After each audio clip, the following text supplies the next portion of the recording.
Jedi Monkey's here. Jedi Monkey, you're our guest tonight, so I don't know if he told you, but change of plans. No, tonight, guys, we have a new. This is kind of going to kick off a little series that I want to do. Let's consider it a pilot, right? We'll see how good it does. So, I want to do features where we focus. I'm super distracted. I just saw baby Newt in my Newt tank, and there he is again.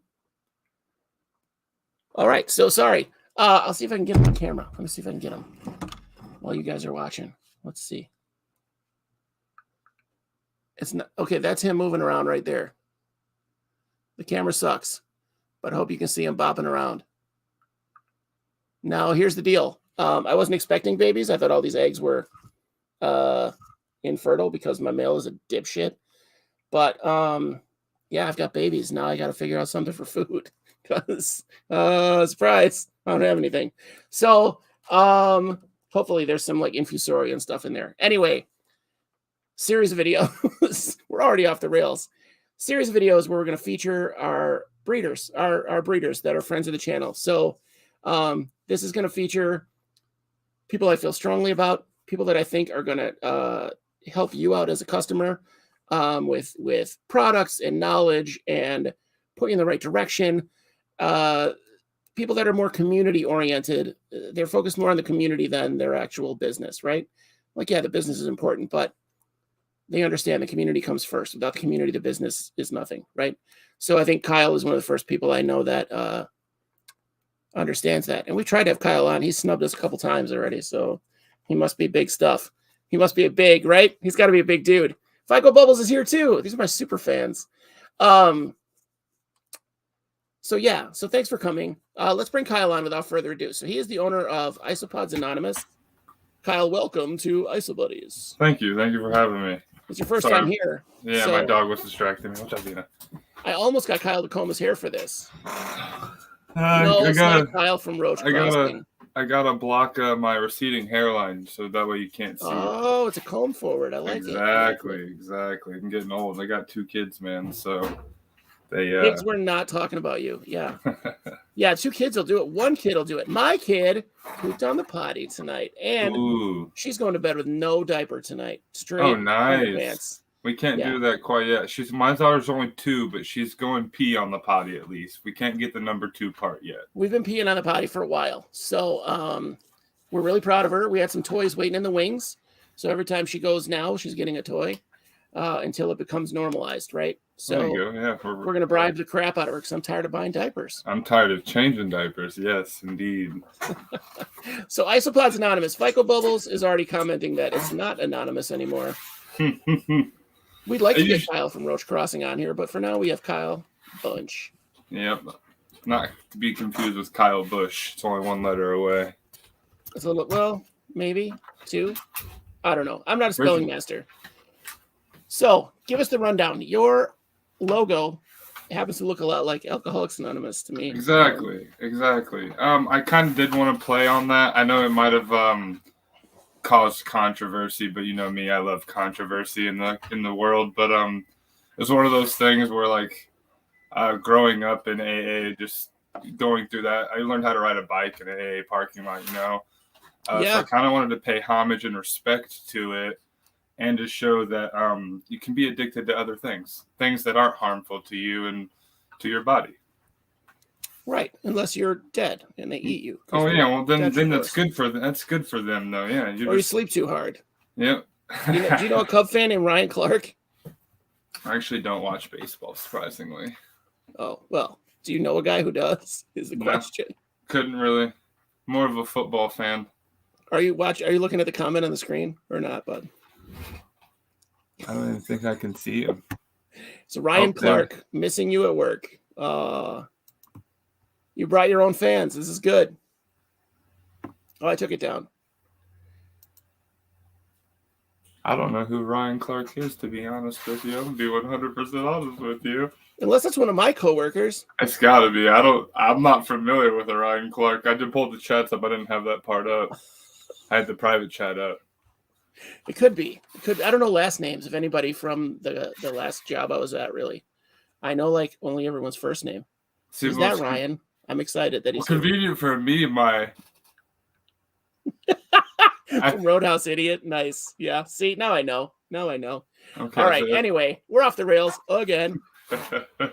So yeah, Isopods Anonymous, I imagine that was going to cause some controversy. When I saw the design and I saw people commenting on it, because I'm locked out of Facebook, I can't comment right now. So yeah, it sucks. That's so self-control, man. The self-control is key. It's what I have to tell myself. It's not even self-control, man. It's just one of those things. Like, I try to make jokes, and they're just not going over well. Yeah, that's how it goes sometimes. Everyone doesn't get the crude humor. Got to be in the circle.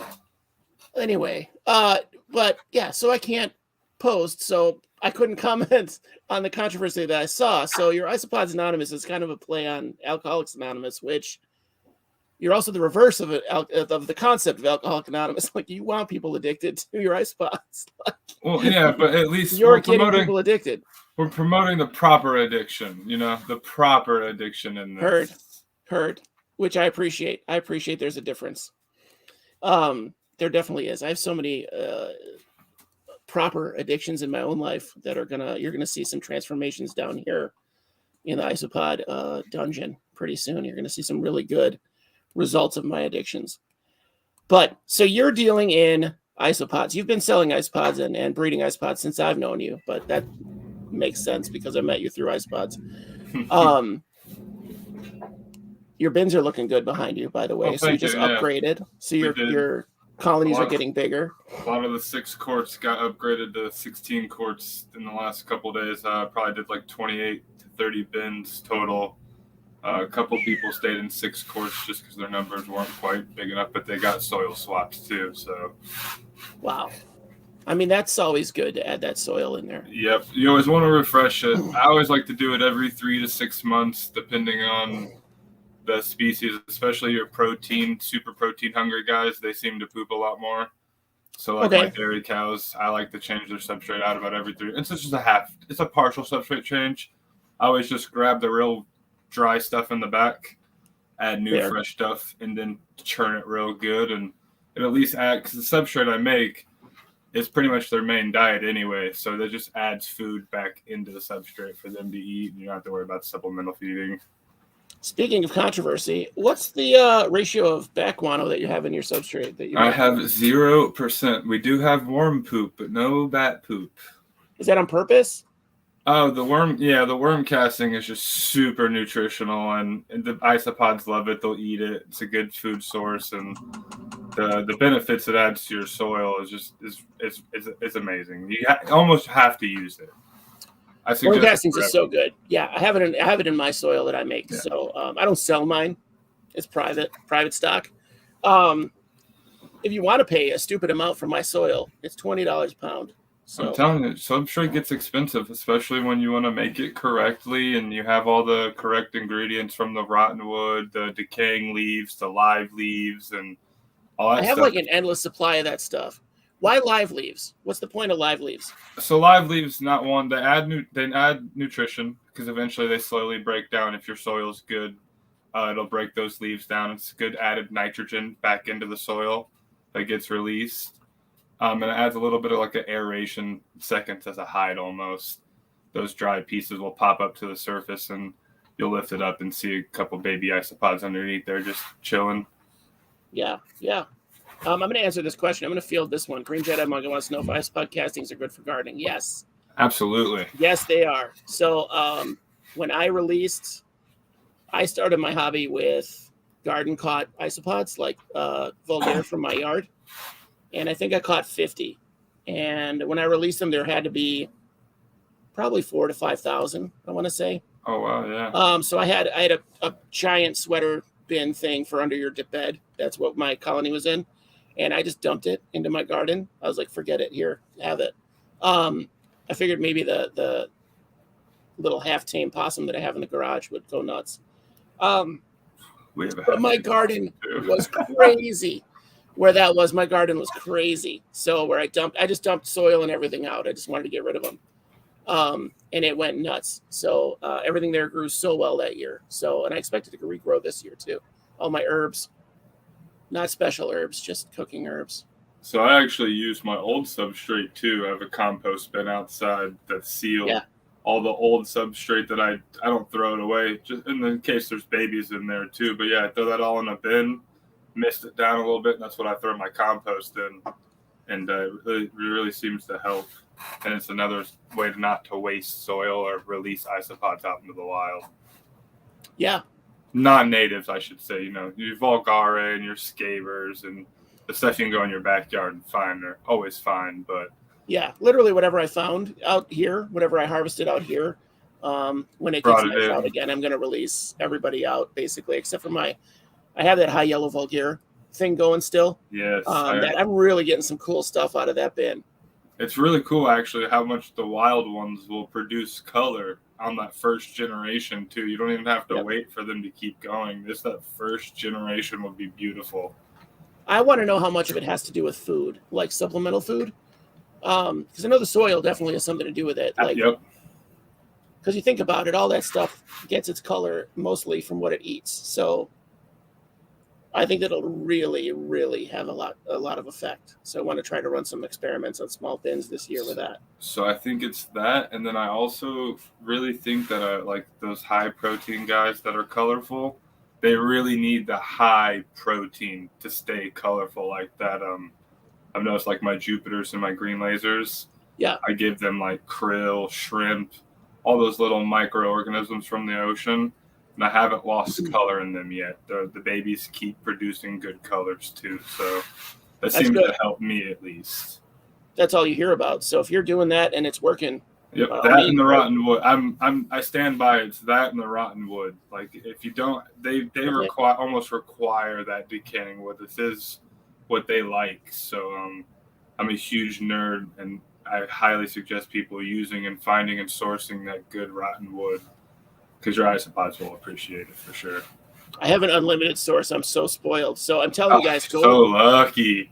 I'm gonna have to ship me some. I don't have it yet. I have to. I source it locally, not locally technically, but within the states, I source it still. So we'll have to talk about that later. Yeah, I need to start my business. Yeah, I'm gonna put it my van. Pocket, sir. Pull my van up to the edge of the woods in the cemetery and just start loading it with wood. I'm sure everyone would love your wood. I'm sure everyone would enjoy it. So far, only one person. That's crazy. Like ever. 47 years. That's it. One person. Yeah, good results. We got good results from that. Yeah, state park would be good. I recommend a cemetery. Talk to the people that run the cemetery and do the maintenance and see if they do insecticides. And 90% of them don't, from what I understand. Too expensive. Yeah, there's no point. Yeah, dead people don't care about mosquitoes. They cut the grass and they weed trim, I'm sure. But yeah, I'm sure they wouldn't waste money spraying anything. So when they dump, College Woods Trail might be good too. Might find some special herbs growing on the trail. So go ahead. Yeah, go there. They're going to pile all that stuff up in one general area. Leaves, wood, bark, all that stuff's going to be piled up. If you go a little farther in, that wood is completely rotted out. It's amazing. Source that stuff yourselves, guys. Go get it. Kyle, get your pickup truck. Get out there. I know you still have that big old pickup truck. Oh, I won't lie. I always get a tad nervous. We live on a nature preserve. It's my backyard as a nature preserve. So, but you kind of look sketchy when you go out on the trail with like 4 garbage bags and you're collecting leaves. I don't get me wrong. I've talked to our park rangers. They're completely fine with it. But I'm a super big advocate out there. If I see animal, like we get a lot of turtles in our yard. We're on a floodplain. Okay. So we get baby snappers pretty much every spring in our yard. A lot of them hibernate out here. It's just so moist all the time. But so I always take them out to the lake and release them and have a good chat with our park rangers. But yeah, I always keep it to a minimum when I go out there. I didn't want to go out to the woods and collect a bunch of stuff to sell. I want to get my own land and my own property to really do that. So I'm not like technically stealing, I would suppose. Dude, you should see the looks I get when I come up out of the forest in the cemetery. Oh yeah, I've just got armloads of dead wood to throw in the back of the van. Yeah, so that's like, what the hell? And I was like, hey, how's it going? I avoid confrontation as much as possible. I thrive. Yeah, I just am like, had to make room for bodies. Can't keep this wood in the woods. You got to make room. We're cleaning. That's what it looks like when you come out with garbage bags. The park rangers think you're super sweet and you're out there collecting garbage for them. Right. So now you're going up to the show. You're going up to NARBC on the 19th. Yeah. Yep. Good. So we'll be there. Yep, we'll be there bright and early. I've been saving money for it. Okay. Yeah, I heard you've got some big goals. I've been really saving towards that. I've been trying to expand more into some like rare species of cubaris or porcelio. So I'm really trying to get on some really ones I've been having my eyeballs on. What is your like in you're saying you're keeping your colors really good on your cubaris, but what is your big seller? Like you said, you mentioned that you had been making some good sales this past couple of months, which is amazing because that's not the story that I hear from everybody that sells. So, you know what's funny is obviously when people message me, my prices are always a lot cheaper usually than what's current market going, but I'd say my best sellers are probably clowns and zebras. You know, I do 10 for $10 a head. You can get as many as you want. I have plenty. I'm not stingy with it. I don't need to make a bunch of money, but it's nice that they pay for themselves. You know what I mean? And that's really all you can ask for. Yeah, it's really all you can ask for at the end of the day is they just pay for themselves. If you're selling a thing for $1 that grew on dirt, like with minimal care, minimal care. And I love them, so that's why I'm saying the money isn't a huge deal with me. And you message me and you say you have a certain amount of dollars, I'll work you a deal. I'll get you what you want, and we can make it work. You know, obviously, if it's not something I have per se, like my green lasers, where I have 40 of them total. You know what I mean? But if I have hundreds of it, I give a lot of free. Usually, I send a free species with every order. I just have so many isopods, and I want people to enjoy them too. So why hang on to them? You know, just using the Wally Kern method. I like it. That's how Wally Kern got me. Really? That's how he got me hooked. So sending a free species. So he sent me Paracay, right? Paracay. I don't know. I've always said Paracay. Paracay. I've always said Paracay. I don't know how to pronounce it though. I'll be honest with you. And I like to mispronounce it in case Russ Wilson watches this later because he speaks some decent Latin. So I know it probably makes his skin crawl to hear me say it wrong 4 times in a row, 4 different ways. Kyle, do you have a website yet? I don't. I was about to answer that. I don't. I just have a Facebook page. It's Isopods Anonymous, or feel free to message me on my private page. I don't mind communicating either way. I'm pretty easygoing, and I'm usually up in the wee hours of the night. So if you're ever having that late night urge, you can still message me. Post a link to your page on Isobuddies after this too. I can do that. Yep. Yeah, and if you're not on Isobuddies at Facebook, like what the hell, get part of the community. Yeah, get a part of the community. What are we doing? Also, get those people to subscribe. What the hell? There's 500 of you people now on Isobuddies on Facebook. We're doing good. Yeah, I'm surprised we don't have many more viewers late night than people are old. We get sleep though. It's an odd night, and 5 is pretty good for us. It's an odd night and short notice, and I haven't been pimping it because I can't. I pimped it a little bit, but I was a little nervous to have people that I actually know in real life come watch me, so I secretly hope they didn't. Nice. Someone stalked me forever ago. I can't do Facebook. Oh, sorry, Vico. Sorry, man. Keep your stuff private. Yeah, mine's pretty private. Mine says I live in Chicago. I don't even live in Chicago. Yeah, Oren was saying something. His Facebook says that he lives somewhere he doesn't, which is crazy. Like, you're 3 hours from Chicago, aren't you? No, 2 the way I drive, 1 hour and 45. Off-roading. I'm from the Midwest. You know what I mean? I'm in central Illinois. We're about as Midwest as you can get here. Nice. Sorry, I'm watching this baby salamander or baby newt. I think it's going to be fine. I actually had a pet. I want to say it was a salamander. I caught it outside. We're on that floodplain. Yeah, that's kind of awesome. I don't remember what species it was, but I felt bad that I wasn't giving it the best care. So I made him a little home outside, and he stayed there for about 6 months. And then it got cold, and I'm sure he burrowed real deep. But yeah, I saved him last winter when it was getting real cold. We had a huge rain, and then the next night it froze. So he was partially frozen in the ice, and I brought him in. I'm sure they're used to it. I'm sure they're pretty used to it. Oh, yeah. Living here in Illinois, absolutely. Are the green spots hard to keep? Is the question. don't have green spots. I do want some. They're a little bit out of my price range still right now. Are they hyper green? I haven't seen them in person because there's so many like dream species look like crap in photos. They look like garbage, and you see them in person, you're like, whoa, I get it now. I won some of those in a wheelie. I'm waiting for those to get shipped to me when the weather's a little bit. Hopefully next week. Our weather's looking pretty good here. So next week looks really nice. This week, I've got like 3 inches of snow right now. It's snowing right now. I was outside and I was like, ugh. But next week it's at 60 and 70s here. Overnight's 40s. I'll take that. I will take that all day. That's my favorite weather. Everyone like the channel, fam. Fika Bubbles is like a cheerleader here. My I favorite. like the video too. Yeah, I like the video and the channel. What's your favorite isopods? Well, obviously right now, probably my green lasers. You were crazy for green lasers. You have been since you got them. Green's my favorite color, and as soon as I saw a picture of them, I needed to have them, and I worked hard. I saved up about $1,000 to buy 10 of those suckers. So, Jesus Christ! But I wanted them, so I went for it, and I got them, and then. Now it seems like not many people actually have them or are successful with them. Even the guy I got them from actually lost his entire colony, so he's buying some back from me. Good. Charge him $1,050. Make a profit. No, I love you too, Cheyenne. He actually gave me a ridiculous deal. The way we worked it out at the end of the day, it was still $1,000 total in theory, but I didn't pay that. We worked a really good deal. He's a really good friend of mine. I was there for that. He was super sweet, and I really appreciated what he did for me. He knew how bad I wanted them and was willing to take the risk on me. So, super appreciative for him. That's awesome. Now, what are you drinking? What's your Mountain Dew. Nice. Always. Pepsi with real sugar. Some more, yeah. Not those chemicals.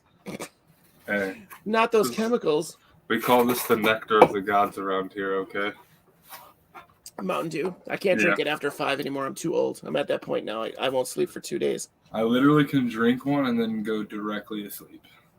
That's how conditioned my body is to them. It's terrible. It's horrible. Just wait, dude. Just wait. You're like 22 right now? 26. I'll be 27. My bad. Hey, I'm almost 30, man. Leave me alone. I could be your dad. I could be your dad, bro. It wouldn't even be in the news. I'll be 27 at the end of March, actually, on the 31st. I wish I was sponsored by Big Cola. Oh, disclaimer, too. Last week, or Tuesday, I was not drinking a beer. I got some comments that I was drinking beer. This is root beer. Root beer? Sprecher's is the best root beer ever made. It's so good. You have no idea. But while we were talking about Mountain Dew and Pepsi real quick, this is not a sponsor, but Pepsi sponsor my boy. If you want to call me Pepsi, I'm down. Yeah, Pepsi. I'm down. We got a local guy here. I ought to send him this video, see what we can get worked out. Hell, I'll take RC money at this point. I'll put a Mountain Dew on that back shelf for every interview. Just there, ready to go for you. For both of them. Yep. For both interviews. I'll put Pepsi's too, just to make them feel better. Have you vended at a show yet? I haven't actually. I'm probably going to do one here in May in Bloomington, Illinois. It's a small upcoming expo. So I'm actually going to vend it with Ryan, your last the 2 persons ago you had on. Ryan Pavey, yeah. Yep, we're going to co-vend it together. No way! Yeah, I've actually went. So it's super funny about him is a couple months ago, his profile posted pictures on Facebook of the springtails, and a lot of people were like, yo, is this guy a scam? Is he a scam? So I was like, he said he does local pickups. I'm going to go pick up. So I drove up to Starved Rock and met him, and me and him instantly clicked and hit it off. And so I'm actually... I knew you would. I was moving into the springtails more with the isopods, but once I met him and started talking, I kind of decided to let him do the springtails, and I'll just focus real hard on the isopods. I do still have springtails, your basic ones like the temperates and the tropicals, but when it comes to like those rare species and stuff, it's just me and him going. We go out and collect. We're gonna go herping together this spring. We should get together because I want to go with him too. So we're gonna go to Starved Rock for sure. That's pretty close to you, right? No, but it's like I think it's like a midway point almost in a triangle, kind So of. it's like an hour for away me and from you. it. And then It's like a triangle from me to you. So oh, gotcha. it's in a different direction. Like Okay. you're not that far. You're just south of Kankakee, aren't you? Yeah, I'm like an hour and 15 minutes south of Kankakee. Oh no. Okay, so you're like 2 hours south of me then. Okay. Yeah, it's like I said, it's like a 2-hour drive, 2.5-hour drive to Chicago, but yeah, the Starved Rock is more like west. It's more. But I'm already on the west side. I live in Mahomet, so I'm already west of Champaign. So yeah, usually it's a straight shot up to Starved Rock for me. Yeah, I mean, I just love Starved Rock, but I think it'd be awesome. I'm gonna take him down to Shawnee if you want to come too. I don't know if you've ever been down to Shawnee. We'll talk. It's one of it's so beautiful down there. I want to do more stuff where I'm out and doing the things outside. That's free range camping, so that's you gotta be prepared for that. But it's really fun. Last time me and my wife we took our dog, we hiked in about 8.5 miles, found a good little cave, set up our hammocks in a tent, started a fire, and we camped there for 2.5 days, and then hiked out. Super fun. Awesome. Yeah, it's so expansive out there. It's huge. That would be kind of fun. It's super fun. Well, I mean, concealing carry in Illinois, we always. No, bro, come on, machete. Come on, if you're gonna hurt somebody, make it personal. I mean, fair enough. I'm a big fan of keeping you about 100 yards away. You know what I mean? My policy: if I'm gonna hurt somebody, I want them to remember me. I don't want it to be over. You know what I mean? I want them to have that thought in the middle of the night, like, oh my god, remember that guy with the machete? That was crazy. I mean, you're not wrong, but. For those of you that think I'm joking, like there is a machete on the side of my nightstand. like that's my home defense. There's a machete there and a hockey stick in my kitchen. So they came with the house. The hockey stick came with the house. So it came with a security system. See, because then you could break it and then it's 2 weapons. Yeah. The stupid thing is I keep my chainsaw in my unlocked garage. So they have access to my chainsaw before they come in the house. And put $20, anyone under the age of 30 probably wouldn't even know how to start it. Fair. It's unless they're familiar with a chainsaw. It's really small. It's like a desktop chainsaw. Okay, so what does Isopods Anonymous offer? We have everything from springtails. We got substrate. What makes you special? What makes me special? There's 100 Isopod sellers out there. What makes me special? I don't know. I like to build that personal relationship with my customers. I'm always free to talk about whatever you have plans for with your isopods. If you need help figuring out what isopods you need, and more importantly, I'd say it's not about the money for me. It's about seeing that smile on your face and seeing you happy. That's why I usually always send a free species, and for me, it's usually magic potions. I just have thousands of them, and they seem to make people happy. You know, so it's one of those things that. I'd rather see someone expanding their colonies and their hobby and interest with isopods through me than them paying me a bunch of money, ridiculous amounts of money to get what they want. Let me pay the ridiculous amounts first. I really like that. So let me know when you get tricolors, because I actually waited on those too. So a lot of things you got to watch out with these rare species is. I'll be honest with people. I'll break it out for them. You got to watch out for those ones that breed quick, because you'll get charged an arm and a leg, and then notice 2 months later they're $300 cheaper. So if you would have just waited that 45 days, you could have saved yourself a couple $100. So that's one of those ones I like to watch for. I don't think that's going to happen with the tricolors and the other Marinellas, because even if they breed fast, because they're gorgeous, I think they'll come down. They're already dropped. Yeah, the price is already dropped. Like from what though? Like from 600 to 300? It was like 5 for 500, and now you can get 5 for like 250, 300 if you find the right good person who just wants to see you happy and not charge you an arm and a leg. Here's what I'm going to tell you. I'm going to give you a tip for business, okay? From a customer's point of view. Technically, I'm a breeder just because I have so many, but I don't sell. Right. So I've had one customer so far. That was just the guy who won our raffle. Okay. So, not even a raffle. It was just like a thing. Here's the tip. 6 counts. Anything less than a 6 count. 6 counts are for jerks. Okay, don't sell 6 counts. I don't even really like to offer 8 counts, to be honest with you. It's pretty much everything I sell is 10 counts and above. Do a dozen. So you always get 1 or 2 extra. I'm not a Call it douchebag. 10 then and definitely do a dozen. So It's always 10 plus. I always write 10 plus on there. That way, it's never gonna be, unless it's something like per se a green laser. You order 10 of those, I'm probably only gonna give you 11. To be honest with you, fair. they But don't still breed that 11 fast. for a $100 isopod. Like, that's great. So here's the deal. Like, okay, disclaimer. If that's your business model and that's what you do, keep it. That's fine. I'm not seriously calling you a jerk. Cheyenne was just on, and I thought I was getting a great deal when I bought Destroy from him. And it was a great deal, but it was not for a 12 count. It was for a 6 count, and I didn't notice it was a 6 count. I just assumed. So I don't like having to read the fine print when I'm shopping, and everybody doing a different thing. I guess everybody has their own business. Do your own thing. Right. But I think at some point, there's so many isopod breeders. It's to our own benefit. It's to everybody's benefit to kind of standardize certain things. Right. And I think if we get to like a 10 count as a standard, like, that's so easy. Just do it. Like, you're almost given that many anyway with your extra. Right. Like, if it's a crazy rare species, okay, I guess. Or you're giving some kind of a deal.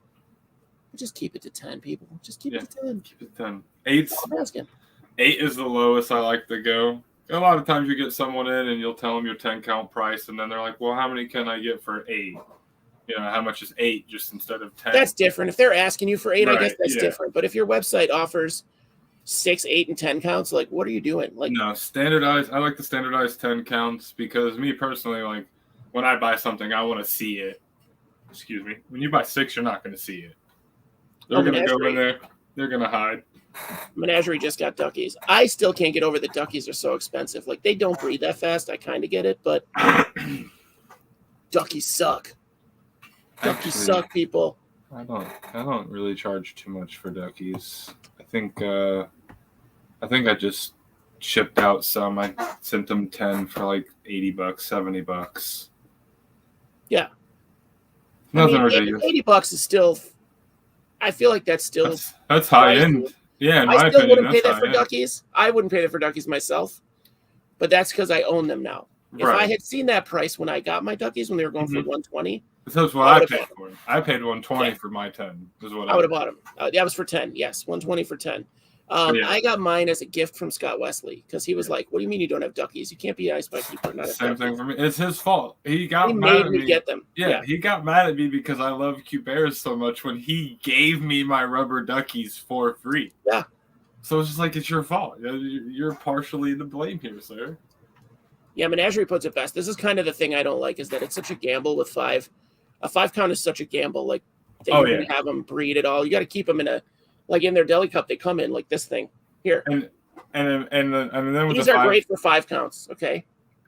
Oh, that's a nice little. Yeah, in my opinion too, when you get a 5 count, my luck is I'm gonna have 5 females or 5 males. That would be my luck too.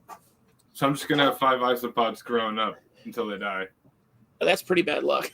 I guarantee. So I got 10 silver Porcelio silverbacks, right? And I've had them for like almost a year now. 4 of them died off, and the other 6 I'm confident are all the same sex because I don't even see breeding action, like mating action in there. And they're all full grown. Wow. So I'm confident. Pachons, I got to get those again. Me too. Mine all died. I only have 3. Oh, so you can't bring me any on the 19th then? I've literally 3 won't do it. I don't know what their problem is. I keep them like all my other Cuberas, and I don't know what happened. Yeah, if you're out there and you have a tip on keeping Pachons, like, because that's the only one I've ever had that was difficult.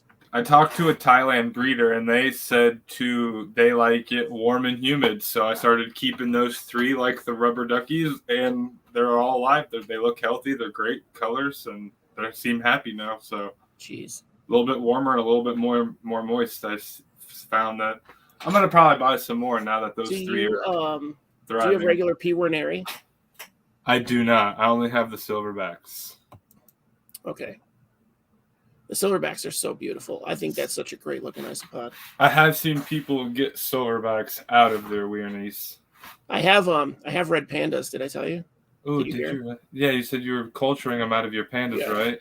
Yeah. I keep getting 1-banded pandas. Oh, that's right. We talked about this. Yeah, Okay. I have about 12 of them. Those are, speaking of pandas, I have a Panda King in almost all those bins on the same shelf where the Panda Kings are. Yeah, that makes sense. Panda Kings are they breed like worse than zebras, and they are escape artists. My magic potions are my escape artists. Me too. Magic potions. They're in almost every one of my bins. I literally was upgrading bins today, and I added 12 magic potions to my magic potion colony from different variety of scaver bins they were still hiding in. Blending in with the Mardi Gras too. What do you think of some of these? I know we were talking on Tuesday with Oren. I already got some flack about it with him talking about Coco Core, which I'm old. I'm on the same page as him. Like if it's working and you're breeding colonies and they're doing fine, like I'm not saying raise your pods on Coco Core. Right. I'm not saying do it, but I was getting crapped on from another substrate guy. I'm not going to name his names, but I'm probably going to poop on you too. So Backguano. But it's in my mix as a spacer. I feel that it helps the soil stay up when they burrow.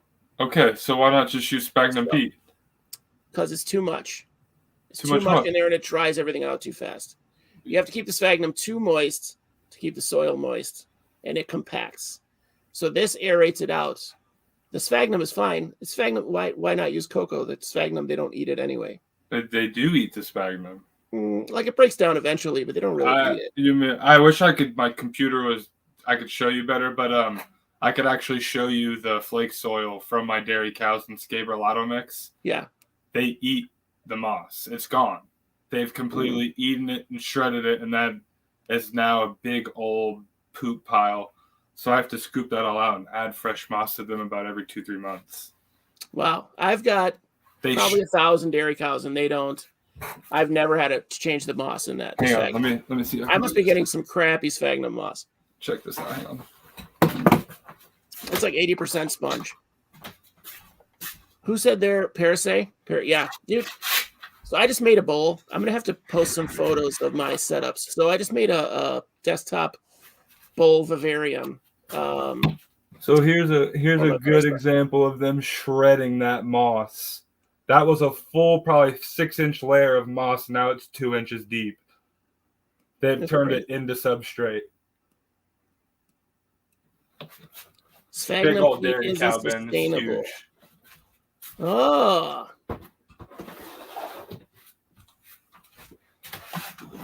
Yeah, show us some pods, man. Show us some of your stuff. I wish I had a better. I'm on a laptop, so let's see what we got. Move the camera screen down a little bit so the lights. Oh, he can't hear me at all right now. I'll have some YouTube tips for him in a minute. I'm doing this a while now. I'm kind of a pro. My Punta Cana are everywhere too. They have taken over a 10-gallon tank. I have to figure out something to do with them. Again, that's after getting them 1,000. I got rid of 1,000, and they've Now the Punta Canas, I have separated out one color morph, one of their, and I'm hoping that I can get it to. Is there an inline mic in the computer? Yeah. Can you hear me? I can hear you. Perfect. Can you hear me? Yep. If you move your camera, like if you fold the camera down, yeah, that's what I'm gonna do. It'll get that crazy sunbeam light that you have out of the way, and we can see stuff. There we go. There you go. There you go. Pull out the witch's brew just because they're huge and they'll be easy to see on camera. Cool. All right, you've got homemade ventilation going on there. Beautiful. Oh, look at these guys. Bring them up close, bro. Big old guys. Porcelio Anonymous witch's brews. Starting to yellow up. I noticed they don't yellow up until they're about full grown, half size, but they get huge. One's nibbling on my finger. So I got a couple in there that are probably a solid inch and a quarter long.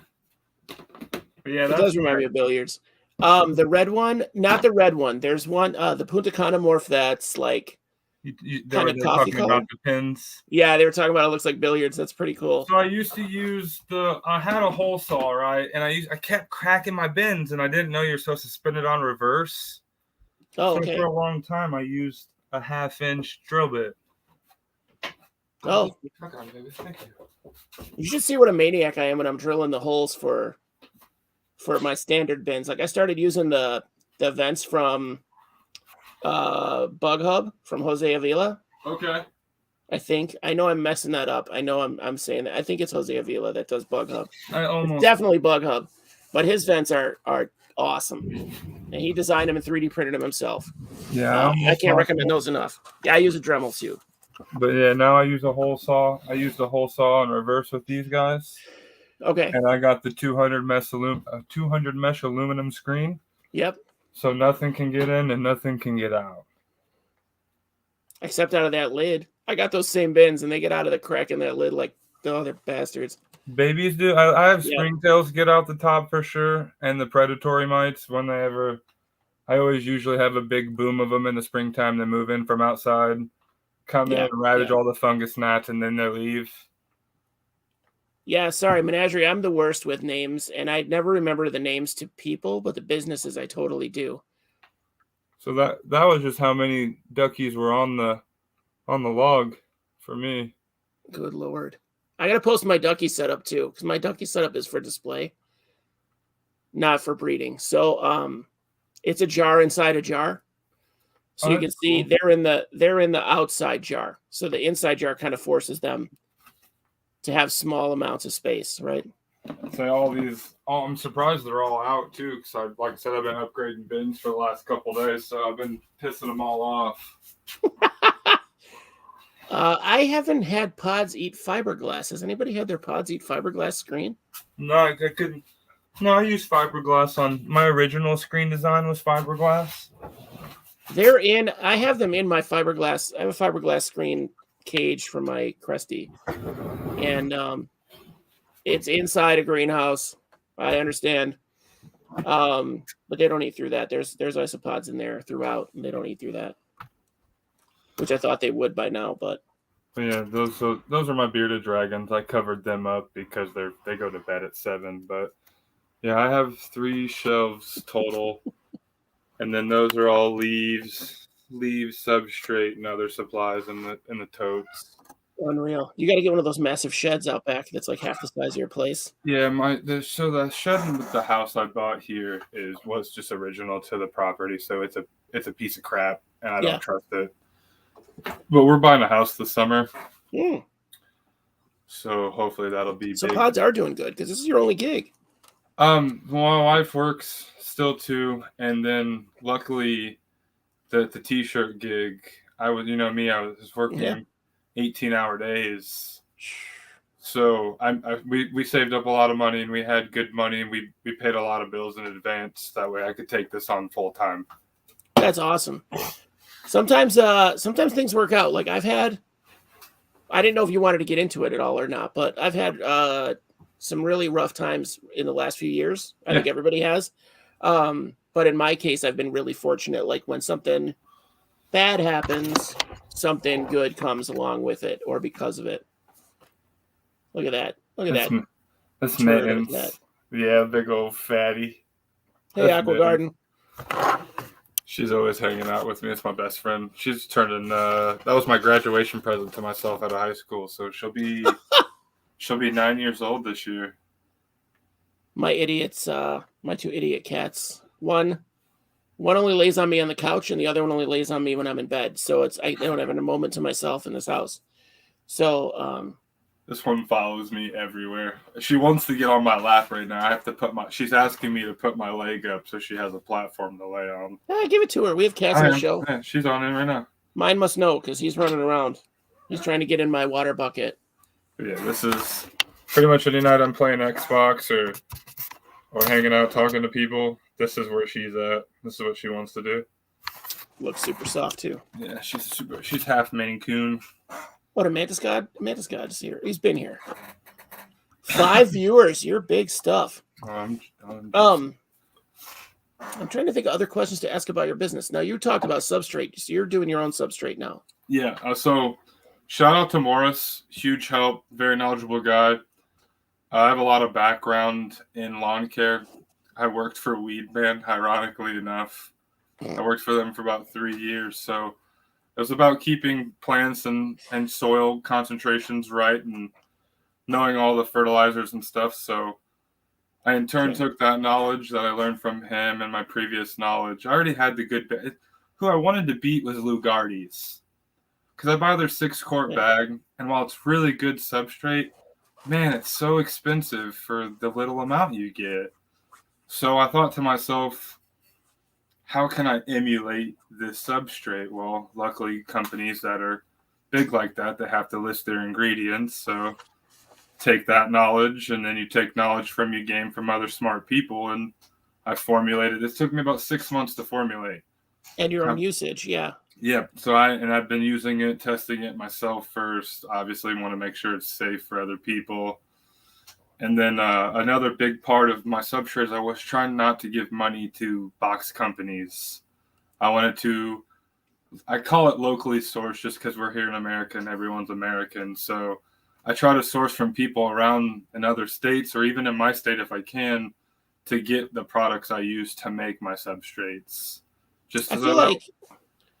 feel like you could get it from everybody around you. Like you could go to mom and pop like garden centers and stuff like that. And we have one here, and that's who I get my sphagnum peat from because I don't like cocoa coir. I like the sphagnum peat much better. I use the Sungrow Black Gold brand, and I think it works great. And I'm not saying it doesn't work. I'm not saying it doesn't work. It keeps the moisture just fine, especially if it's got some moss or leaf litter on top of it.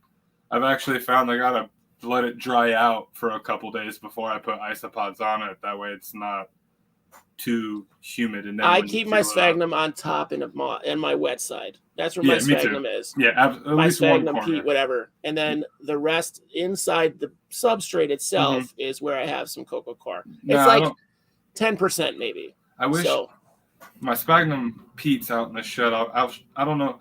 So I use long stranded fiber for the moist areas, and then I use the peat as like you said, you can call it a filler, but it's at least more edible than cocoa coir. Well, I have the peat. I use the peat instead of like a topsoil. Gotcha. So I guess I use both then. So how many bins do you have? Real quick. 1, 2, 3. Hey, Ophi's here. What's up, Oph?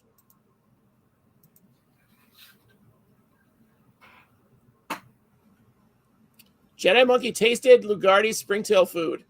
Was that because of us, Green Jedi?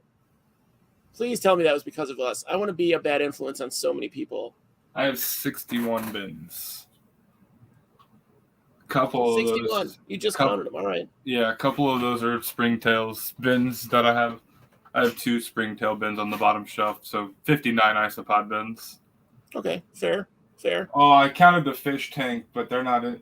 So, like I said, I did substrate changes, and my green lasers, blonde duckies, rubber duckies, those big ticket items that you don't really want to risk throwing away a baby, all their old substrate gets dumped into a fish tank.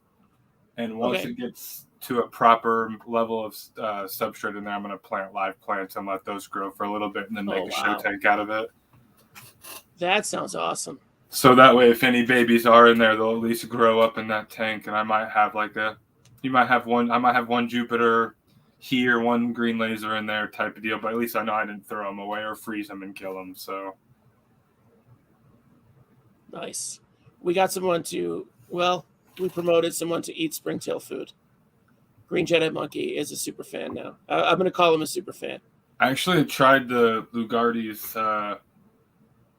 springtail food out. I saw that at my store, and I tried it. I'm gonna be honest with you, I'm not a huge fan of it. I know springtails don't really tasting care. It? No, I didn't try it myself. Oh yeah, we're talking about eating it. I fed it to my springtails, and they don't seem to like it, so I wouldn't suggest trying it. Actually, that shit killed a population of my springtails. So. Oh, not cool. Yeah, I don't want to use it anymore. I think it was the bee pollen and molded so fast. I had a substrate that every isopod I used it for, it wiped out the colony more or less. So I haven't really gone out to say whose it is.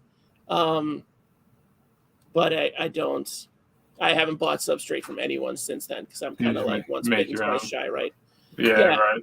And my blend is a mix of like Wally, Chris Biggs, and Morris. So I've taken bits. Yeah. And that's part of that's because as it evolved, I have my one bin that I keep mixing in, and when it gets kind of low, I make a new batch. Exactly. So it's got a little bit of everything in it. So when I first started it, I think my isopod substrate probably had 3 ingredients. Raised bed soil, peat moss, and compost. And then that evolved into 5 ingredients. And then I really started learning about what they need. So now mine's comprised of rotten wood, rotten leaves, live leaves, the peat, a raised bed soil, and 3 different forms of calcium. You got argonite, dolomite, and just normal lime. Okay. I like to offer all 3 forms. The dolomite's high in magnesium and calcium, so that's good. Argonite also has magnesium content to it, so it's always nice, and it helps keep your soil fresher. I have extra. I just added some crushed coral to most of my bins because I had some left over from making a tank for shrimp that I'm going to be putting up soon. And they're already, moving around on it. It's kind of cool to see. Should look into oyster shell flour. I have seen it. Yeah, I think that'd be a really cool source. That's what I use it in my substrate. Yeah. It's one of my secret go-tos. Just crushed. It's powdered oyster shells. So now they can eat it much easier. It's also kind of cool when you can put it in. You can mold it. I put it in a bowl and sprayed it with water, molded it and let it dry, and I created little coral-looking pieces with it. So it's really cool.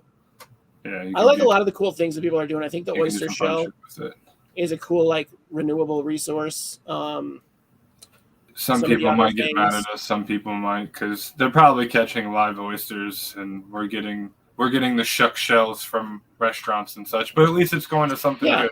We're not just shit away and wasting it. I support the use of all that cast-off stuff. If you're putting a cast-off thing that you're already absolutely it's a byproduct of an animal, and you're using it and putting it to use, God bless. Absolutely. My wife went crazy. I was like, "Oh, look, chicken blood fertilizer for the garden," and she's like, "What?" And I was like, "What else are they gonna do? This just goes down a drain somewhere and in a sewer. Use it." Yeah, cuttlebone. I'm not a fan of the cuttlebone. I'm trying to get away from it. I'm trying to get away from it, but the iSpots love it. You can't deny it. I can't deny it. They love it. But in my heart, I hope that the cuttlebone is organically sourced. I hope it's. I haven't used it in a year. I haven't used cuttlebone in a year. So I use powder or garden lime, and I've been having no problems. I have 3 bins left with it just because I've noticed. I actually think there's obviously more than just calcium content in cuttlebone. Yeah. There's probably some protein. There's probably some fat. There's a little bit of all that content in there. Yeah. So I keep it in my species that colors tend to fade. Jupiters, green lasers. In my heart, I like to think that helps because they're probably genuinely eating that in the wild over in those Asian countries. They're probably eating stuff similar that are falling out of the ocean and ravaging it, Yeah. I'm not crapping on you for using it. Don't get me wrong. I'm getting away from it. Cuttlebone. I'm getting away from it. Yeah, I only have 3 containers left with it in there. Because again, nobody's harvesting cuttlefish just to get that cuttlebone. Like you said, there's countries that eat cuttlefish. Yep. Sadly, it's delicious. So, I've never tried it. I don't eat it anymore, but I think they're a really cool cephalopod. I always like watching the documentaries on them. They're just really cool creatures. I just can't eat the cuttlefish or octopus or really even squid. Even though squid creep me out. I can do calamari if it's cooked good, but if it's chewy or rubbery, I'm not a big fan of. It's more of a moral thing. I feel like they're so intelligent. It's just crazy. Oh, they're absolutely sentient beings. Absolutely. But that's not here or there. Yeah, I mean, it'd be like eating. I don't want to say a toddler. That's gross, but kind of.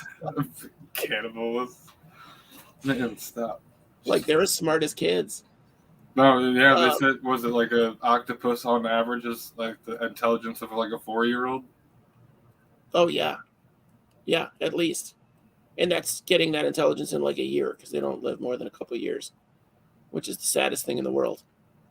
So I haven't gotten to mantises yet. I learned they don't live very long, and I get super sad with them. Breed them. You'll Well, get real yeah, I tired of them know. real fast. You have to breed them to really keep them. Yeah, because I'd get so sad if mine died after 5-6 months.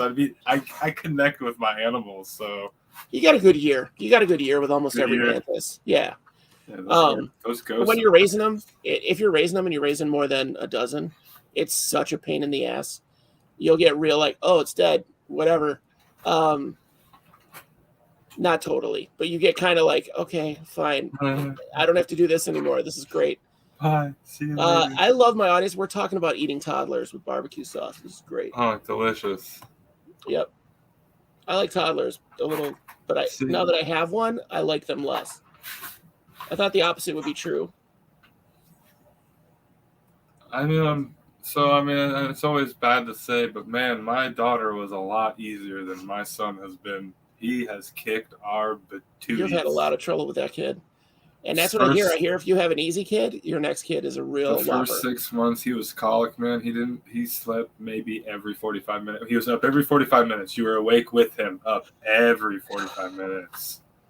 So it made and at that time I was working 2 jobs basically at the one job, just how many overtime I was going in 2 hours early and staying 4 hours late every day. So it was just, I basically didn't sleep for the first 6 months. Luckily, my wife she's a trooper. She really took over that role and got him to where he needed. Now he's an angel. He goes to bed at 6:30, stays asleep till about 11 midnight. He's just a big boy, man. He likes to eat. I would have videotaped that whole 6 months and then later, like, this is what you owe me in retirement. We talked about that. We took a lot of pictures of him screaming at us at 3 a.m. You got the little time tag on the photo. That way he knows. God. That way he knows. Rhine Boy showed up finally. 7-year-old girl. Good luck. Yeah. I hate people that didn't tell me that 3 is worse than 2 until it was like time for her to be 3. Don't say that, please. Dude, how old is your daughter? She turned 2 back in October, so she's almost 2.5. Let me clue you in. Every friend you have that has been telling you about terrible twos, punch that person in the face because they haven't told you about 3s. 2s are amazing. 3s. Lucky, will you bring that fresh one to me? Thank you. 3 is like where they get, and your wife should hear this too. 3 is where they get all the attitude they had at 2, but now they've got like hard opinions about stuff. He said 3 is harder than 2, so just wait for Freya. They're called 3-nagers. Yeah. Yeah. Faith just turned 4. She's kind of settling down, but she's having more pronounced meltdowns. But anyway. My niece is 4, and she is the boss of all the kids, man. When she comes over, they have to do what she wants to do. It's so funny. We just had parent-teacher conferences at preschool, and Faith's teacher said that Faith like runs the show at school, and if she doesn't, she has a meltdown. Yep. Good. Ryan inspired people to go back for wild springtails. Oh, the FU4s. Okay. Oh, he really did. I would have never thought to go outside and catch springtails. I knew they were out there, but I didn't understand how to get them. I was out there with a deli cup and a paintbrush. You were doing it the hard way. Yeah. Yeah, I didn't. And then he said, use an aspirator. Yep. So I took that one step further, and I came up with my own little shindig, and I just used the deluxe baby nose sucker. That's what he's got. Yeah. Yeah. This is my guy. This is my guy here. And this is the tip from the pros, I guess. You kind of throw it around your neck and wear it so you have it when you're out. I don't know where mine. There you go, guys. Boom, fashion. But even Dork fashion. Turkey baster might work for the small community. But yeah, just go to your Walgreens. Deluxe baby nose sucker. Yep, that's the exact one that Ryan pulled out. Yeah, I showed him. I put him on. He made his own out of like a pill like an old prescription pill container. But I was like, dude, I have one of these in the house, and it comes with the booger filters and everything. So I told him.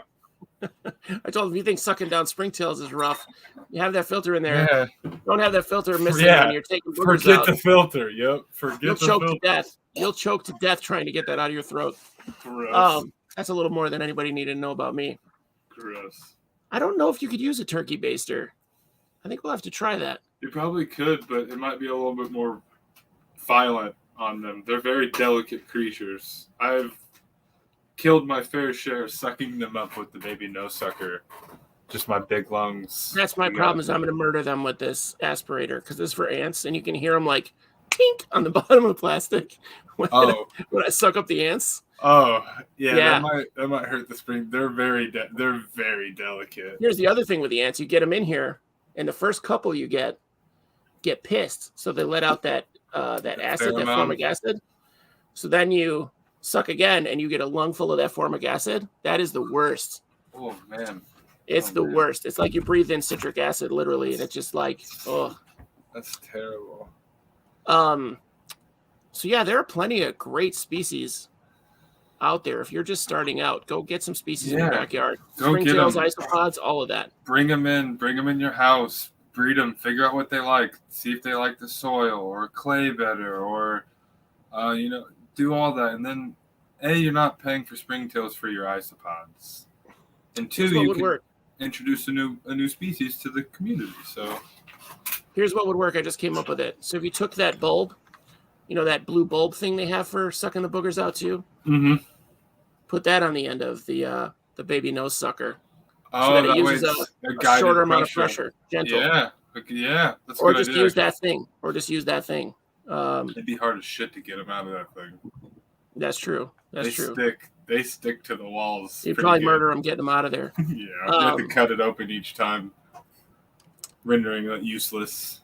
That's a good idea. I think I'm going to use that. I'm going to try that on ants. We're going in April for an ant expedition. So we'll have to get in touch with you. Me and Ryan will, and we'll tell you when. I'm probably going to go up Starved Rock here. Probably next 2 weeks. The weather's getting nice, so I got to get. Well, I want to talk to you guys because I want it to be like an overnight thing. I think it would be fun to do an overnight. But I know. Is there camping over there? Oh, I don't know. Starved Rock is like straight up camping. I'm not familiar with. I always go down south to Shawnee. Like I said, it's just so big. Yeah. And I don't know if you saw, but the U of I here, that's where I live near Champaign.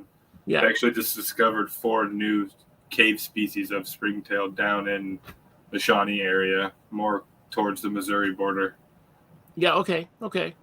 So there's some good caves. There's a lot of caves down there and old mine shafts. And so it's a little sketchy, but it's going to be really fun, I think. Definitely make sure you know what you're doing and you have map blueprints and stuff of the schematics at least, if you can. But I don't suggest everyone go do what we're about to do. So yeah, maybe not. No, yeah. It's going to be fun, though. It's going to be a blast. Play it safe. We went caving. I'm an Eagle Scout, so caving was probably my top thing. If we weren't whitewater rafting, I wanted to go caving. I don't go in caves. I've had multiple experiences of caving, too, where the water actually started to rise on us. But you just got to be smart and remember where you're going and what you're doing and what to look for. And it can become a really fun experience for you if you want. Kyle, do you do any business outside of Facebook? I think we need your email because Like a Bubble's got stalked on Facebook, and that's not good. So. Yeah, I can give my email. That's I can get my email tagged up on the Isobuddies. Oh, I guess she doesn't look. She doesn't do Isobuddies. Do you want to put it up here? Yeah, I can put it up here. It doesn't bother me. What is it? BIGKAT710 Okay. I think I misspelled that. Wait. Big cat. No, big cat with a K. And then 710, like 710, because that doesn't mean anything else other than just the number 710. So that's his other email for you. So you guys got it. Okay. There you go. Oh, yeah. It's not opposite day. It's not. Yeah, I really like the idea of doing the small business. I really appreciate you coming on to pimp your stuff. I wish you had pimped it a little bit more. So now I need to work on. Here's what I want to do this again. We have 9 viewers right now for some reason. So hey, here's what I want to do. I want to put you on the spot. Can you give our viewers let's give them a coupon code verbally. So they had to watch this. Okay. It's not in the description. It's at the end of the video. They had to watch to the end of the video to get the coupon code. So if they message you this coupon code, they get a whatever you choose. Like you could give them a freebie in the bag, or I don't know. Absolutely, that works for me. I was gonna say I don't know. My price is already so cheap; it's hard to give the percentage off. But yeah, absolutely. Give them a non-magic potion freebie. Yeah. Okay. Yeah, I gotta. Yeah, I could definitely I'd say the next 5 orders I get this next week, we'll get some free blue pigeons. Whoa! What? Yep. How about that? They're going to be 6 counts, unfortunately, but next 5 orders, 6 counts, blue pigeons. I know we just shit all over 6 counts, but here we go. Yep, I'm going to write that down too so I can't forget real quick. I got my little notebook. You saw it here, folks. 6 count of blue pigeons. Green laser, $100 for $100 for $10. No, that's a wow. That would be a if I don't even have, I counted today. I have 47 green lasers in my bin. I switched them over. I was going to give something to my Patreons. I was thinking of giving my top tier Patreon people. I don't have any Patreon supporters yet, but I want to give like a free species of isopod if you just to add so I know who was watching and gets this deal. You're going to message me the word big cat with a K. That's how I know you watched the video to get your free pigeons. All right. And you have to put in an order. It's first 5 orders. So don't be like, hey, I want to hold these for me. That's bullshit. We're not doing that. You have to order something from him. And we don't care. I just shipped out a $20 order today. I don't care. Secret code is big cat with a K. Yep. I just shipped out a $20 order of substrate today. I don't care what you need. I will fulfill it. If you want to order $5 worth of isopods, you're paying the shipping, but I'll send you your $5 worth of isopods, and it's going to come with something for free. You might get dairy cows, you might get scabers, you might magic potions, but typically, I would 100% send a free, especially if you order a lot. If you order a lot, I usually make it a medium-sized box, and I throw in some springtails, a bag of leaves, or a bag of calcium or something. I like to show love, too, And I want the pods to get the best health they can get possible. So I guess got new bags in and stuff, so I'm going to start bagging up that oyster shell flour and trying to promote that a little bit more. I think it's really going to revolutionize the way we get calcium to the isopods, or millipedes, too. Yeah. Hey, all right, so we had a question from Michael Bubbles about your soil. What's up? So we're still getting questions about your business, so I want to keep it going if that's okay. You're not absolutely. I'm not in no rush, dude. You got me all night. All right, so what's up with your substrate? Do you make more than one blend?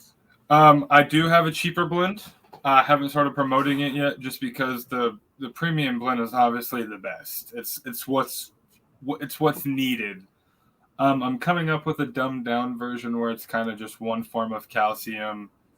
There won't be any live leaves. It'll just be decaying leaves and decaying wood. Okay. But the key to that is the ratio of filler to good substance. Obviously, I don't want to promote something that's all sphagnum peat moss, you know what I mean, with lightly sprinkled in ingredients. Yeah. The best way to tell, too, is peat moss is super brown, so I try to make it almost a black tinge, and that's how I know I have the right raised bed soil to peat moss ratio. Because like you said, you want to keep it fluffy. You want to keep it light. Yeah. The burrowing species especially appreciate it. They're all burrowing species. Like, let's break it down. Every isopod burrows. I don't have a single species that doesn't. All the manca at least burrow. Yeah, I don't think there is a species. And when it compacts and it's just stupid. The only one I'd say, I would say that don't burrow are my silverbacks, but I haven't seen babies, so I can't tell you if the babies burrow or not. So, but those suckers do not leave their cork bark. Every time I flip it over, they're on it. pH. I feel like pH is definitely a factor in soil, but so are you working on flake soil? If I go throwing questions out tonight, holy shit. Flake soil is another burden. I've tried to come up with it, and I have it cooking right now, but it's really easy to mess up, and then you don't know if you messed up because it smells like shit anyway. Did you get Kevin's recipe when I put it up or no? I used it off. I already was on his website. That's the beetle guy, right? He does beetles, millipedes. Yeah, I was on. I was on like this main beetle guy's website learning about flake soil, and I actually started it with his recipe and knowledge from Morris too. Okay. But yes, I am trying to come up with one that's more than just oak wood. I've noticed everyone seems that isopods love oak so much, but they destroy maple for me. Maple woods, Okay. maple leaves.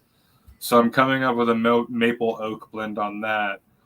I actually have a friend who owns an orchard also. He has over 32 types of apple trees out there, pear trees, I think apple's all a great that. bonus. I think if you were getting like rotten, like the white rot Right. in apple wood would be amazing. So we actually talked about inoculating some trees just for that because there's a couple big trees out there that they don't tend to drop their fruit in the Yeah. winter. So the branch we have to go out there and I help them prune the branches and clean it all back up, but they're becoming more of a pain than they are producing.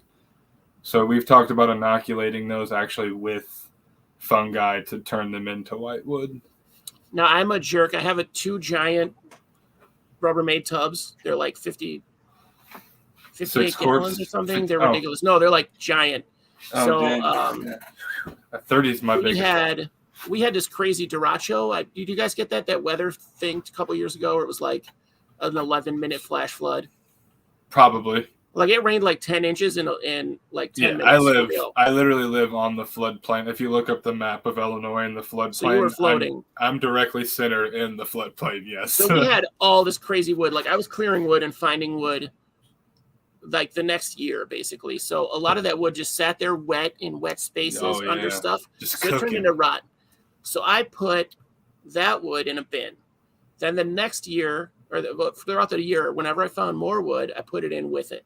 It's a really good idea, Josh. Thank you. So then I started rotating it to the top. Like I rotated all the really rotten stuff to the top or into bins, right into soil. Okay. So if you find it, keep it in a bin, and you can put wood that doesn't quite have the rot, but it's already like dead wood, dried out wood. Right. Put it in there with it. I try to keep it as dry as possible because the wet just kind of promotes like mold and fungus on there. You just want that white rot fungus that doesn't really, like, it's not dry like kiln dried or anything, but it's definitely not wet. Brittle. It's definitely brittle. Yeah, I gotcha. Yeah, and so then you get that point. I don't know if you saw. I think Hodgepodge posted a video of just like he's just squeezing this big massive wood. It's like a sponge. Yep. That's what you want. So that's what I'm getting in mine.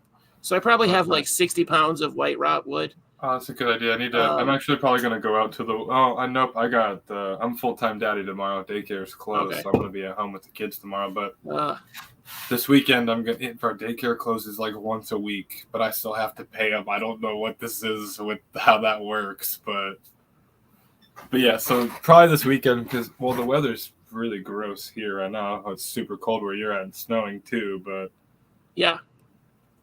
You know, Monday is the high of 60 here, so I'll probably be out in the woods this Monday out there getting some of that because we have a good little forest preserve over here, and the part we live next to is where all the whitetail live. Okay. So they're obviously their game trails and poop whatnot have caused trees not to sprout too hard, and there's a lot of down trees over there that've been down for at least 5-6 years that I've lived here. So just inspired me to go collect some of that for sure. Even the stuff that popped over the winter, like we had some hard freezes where we had trees that didn't explode, but they burst out and then they fell. And so you have that where the cellulose like burst out from the ice. And then when it thaws, that's going to be a really good start for white rot too. That's going to be like a really good spot. So look for those as well. Yeah, right now I actually sourced my rotten wood. Shout out to Linda's at Linda's Gone Buggin'. That's who I actually get my rotten wood from. It's fantastic stuff. Her and her husband Mike were really great about answering questions for me. You know me, I was super thorough, super nervous about using something I didn't see, but or picked up, But yeah, they use it on their springtails and their super worms and their beetles. So I took a chance on it and I fell in love with it. I literally just ordered I ordered a 5-pound bag first to test it, and I just ordered another 10-pound bag of it. So that's awesome. That's awesome because I think that's the weird stuff that we're picking up. It's just such a niche product, Yeah. And that was one of those things. I don't know. I don't feel comfortable selling wild stuff. Technically, I guess you would call that wild wood. You know what I mean? But eventually, I plan to expand the Isopods Anonymous. Me and my really good friend have been talking. I plan on expanding. I have 3 bearded dragons. I've always wanted to breed them. And you know me, I'm just a big animal bug guy. So I plan on expanding the business from more than just isopods, but comes with that is I want property first. I want to have room for everything, goals and aspirations. But I actually do work at night. I know I don't. It's not like it's under the table, but I clean. I'm a janitor at night, so Okay. it's not too bad. And it's weird hours, but whenever they need me after an event or something, I'll go clean. But right now, full time, I am taking on the isopods and springtail substrate. A lot of it's just been research too. You know, I haven't been. It's not about getting paid more than for me. It's about learning and just being the most knowledgeable I can about it. That way, I'm not selling something stupid or bad. Yeah. I mean, that's awesome. That's awesome. I think that's a great way to do it, and you're still doing it. So now when you, that was the dumbest sentence ever. It's a great way to do it, and you're still doing it. What? That was filler. That was filler. That was straight Magnum, Pete. He's saying hi, mittens. Yeah, he knows. He's like, dude, why are you talking trash? Who's this idiot you're talking to? She's been meowing. Surprised you guys couldn't hear. I mean, I don't think I could just do a work from home business. If I had 2 kids, I would need something on the side that was at least more reliable, right? So my wife works for her grandmother. Her grandmother owns a cleaning business, so my wife goes and cleans houses all day. Awesome. And then, like I said, I'll do the janitorial stuff at night, and then I'm really, when it snows, I'll go. I got all my old companies that that places I advanced my career and didn't leave on burn a bridge or anything. Yeah. So like when it snows real bad, I'll go shovel snow because it's like they'll pay me $25 an hour and I can drive a plow truck. So yeah, I'll go plow in the wintertime. You need some people hit me up for arbitrary work. I mean, I used to cut trees. I did all that stuff. I did a lot for Weedman and then a landscaping company before them. So I'm really just kind of like a side handyman too. I'm really cheap, really easygoing, and we'll just get the work done, I mean, I think that's great. It's just cold right now, so really I have to rely on the snow and ice to be here to make some good money in the wintertime. But springtime is great for me. I love being out in people's gardens and doing that kind of stuff. So have you heard that coffee is toxic for like coffee grounds? It wouldn't surprise me. I don't see a point of putting coffee grounds in your bins. I wouldn't either. I wouldn't do it. I don't know that I would do it. I want to run a test though to see, just to prove it. Oyster mushroom kit at Walmart. Yeah. They have coffee grounds in them. I don't know that they're toxic on purpose. Like, if you're getting it a little bit, I don't think it's toxic. But I don't. So here's the deal: like, isopods are made to remove toxins from substrate. So that's correct. Literally half of what they exist for. So that and turning soil. So I don't know that it would be. I feel like in high concentrations, you couldn't just like dump your coffee filter into your isopod bin and hope for the best. Right. I mean, some species might not even enjoy it. I mean, you would assume that if there's. Can you see them all cracked out? I mean, you'd have to assume there's probably some type of ditchivore that lives around a coffee bean tree. What do coffee beans grow on? It's a tree. Yeah. Tree. So yeah. But it's not the same thing. Like, I don't know if I guess the caffeine's already in it, but I think processing it is what makes it so potent. More potent, like the baking and the roasting. And they're talking about the mushrooms being toxic. So they're talking about the mushrooms growing on coffee. I missed something here. Because we were talking about the mushrooms growing on coffee grounds, and Walmart has kits that has coffee grounds in the substrate. Dairy cows would probably love coffee. That's no doubt. Yeah, I might just crush up some beans and see what they do. Yeah, you could always test it on some scabers or. Oh, they're talking about making white rock. Okay, so I think that person was talking to 503 about how she's been stealing the mycelium filled sawdust from her son's mushroom culture and adding it to pods. Got ya. Which is good. Do that.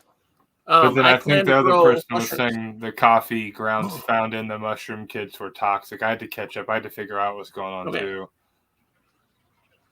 Gotcha, though. Sorry, guys. When I miss one comment, I'm totally lost. Like, you Yeah, I guys mean, all got it. I'm not even paying attention to the comments. I'm I'm trying really to sorry, pension it guys. like you and the comments, and I can't do both. And I'm trying to see this baby newt come by again, which he hasn't. So it's funny is that you mentioned the whole white rot too, because that's actually what I'm gonna do, probably with like a pound or two of this wood I'm getting in. Yeah. I'm probably gonna go out there, collect some fresh wood, and throw the rotten wood that I know for sure has it growing already on it. Yeah. Mix it in there and kind of inoculate it with that. I mean, for sure. The thing is with it, to grow it wild, you have to leave it alone. You can't have you can't be baking it and sterilizing it. No, yeah, no You have air. to let it go. Yeah, no oxygen, really, no sunlight. Beautiful stuff, yeah. They like that dark, damp. They like the dankness. The dankness. I mean, I don't know if you know the definition of dank, but I'm pretty sure it's like something about deep, dark, and moist. And that's what you need. It is, yeah. That's the original definition. Yeah. The should be definition of the word. I was waiting to see which way you were going with it. I mean, you knew what I was playing. I was playing them with my words. I got you. I gotta say, I'm excited to see where business goes. I am too. Tinley's gonna be fun. I'm just going there to shop, be a customer.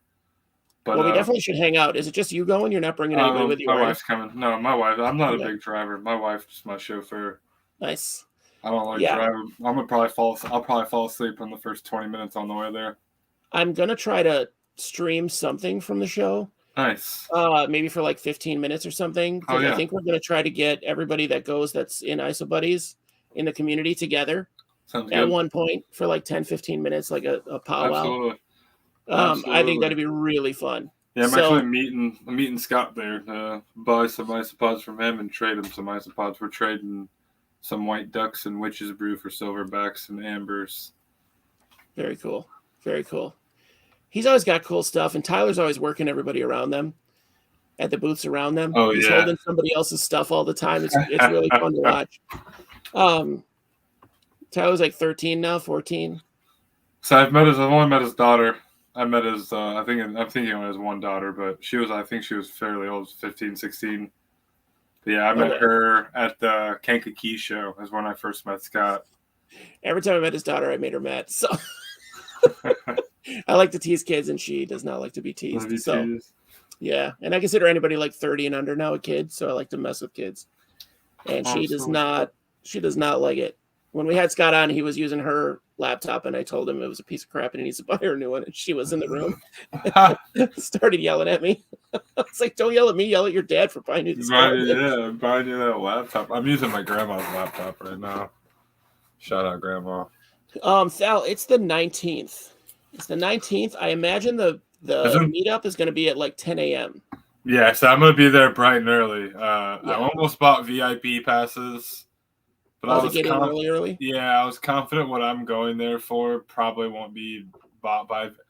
I'm assuming those VIP passes are for those $1,000 snakes, $1,000 lizards that you want first before anyone can even see them. Yeah, I imagine what I'm shopping for will be there and I'm assuming I've never been to Tinley, so I've never been to a NARBC show. It's something of that large scale. I'm used to the small little reptile expo, so it'll be fun to see. It's a different kind of animal. Yeah, last time I was there, the snake discovery girl was there doing autographs and stuff. Dave Kaufman's going to be there. Very cool. So I really hope. Yeah, I'm really I'm kind of gonna fanboy if I see him. I won't lie. I definitely want to meet him and say what's up. I watch all his. I love his videos. So I'm really hoping he does show up. That'd be super cool. Oh yeah, Ryan's gonna be there. Thal might show up. He said he's gonna bring some cool stuff in his jacket. Scott should be there. I'm trading him and buying pods from him. Scott will be there. Wally will be there. Rick from Ophi Spider-Verse will be there. It's Ophi's birthday. Oh, nice. So pay some respect. Yeah, I'm leaving my kids. I'm leaving my kids at a babysitter. It's just me and my wife coming though. Yeah, it's just gonna be me. I'm not messing I don't want to be. I'm not messing with a 2-year-old at a reptile expo. Doesn't sound fun.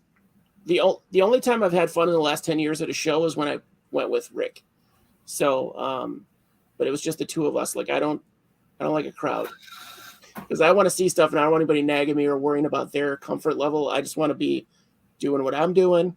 You do your stuff. Are we keeping them correctly? You know, to be honest with No, you, to we're answer not. that question, at first, I probably wasn't. Like I said, I was just throwing together some Joe Schmo substrate and throwing them in a shoebox and it's expecting them to breed, you know. At first, when I first got an isopod about 2 years ago, it was just for bioactive purposes at all, like strictly. I went outside, got some azadums, got some vulgare, brought them inside, bred them up, and used them in my bearded dragon bioactive, and that's all I really needed them for. Yeah. And then I learned that there were more species, and I learned more about being a better bioactive keeper with springtails and adding the bacteriums and stuff like that. So I think we progress. I think we all get better. We probably all don't start out the best, but we do eventually get better, especially if you're willing to learn and open yourself to advice. Really, it's all it is. I've taken so much advice from people over the last couple of years on what direction to take the business, how to run it, and stuff like that. So I think it's all about just being open to learning. I'm stubborn. I'm stubborn. I have to do everything my way. So, and then when it doesn't work for like a year, then I'm like, fine, I'll do it. Someone else. And you're like, what the hell's going on? And yeah. That's what happened to me this winter. A couple scaber species I had were still on my original substrate that I didn't really care about. So when it got really, it got cold here this winter for Illinois. So the heat was blazing and the dryness, no humidity. I lost both my koi colonies. Do you need orange koi? I do need orange koi. I'm gonna bring you some. I'm gonna bring you some Saturday. Dope, sounds good. The 19th. I'm gonna bring you a bucket of them. Okay. I'm bringing you some substrate and some the oyster shell flour for you. We will promote the crap out of that for you, so don't worry about that. I love that somebody else is saying what everyone else is saying, but Vico Bubble said Oren needs to upgrade from AOL ASAP. He said what internet company he was with. It was like Spectrum or something I never heard of, and I was like, oh, this is gonna suck. I'm pretty sure it's a brand new company. Like they just created that this year because I've been seeing Spectrum trucks here, and I'm like, okay.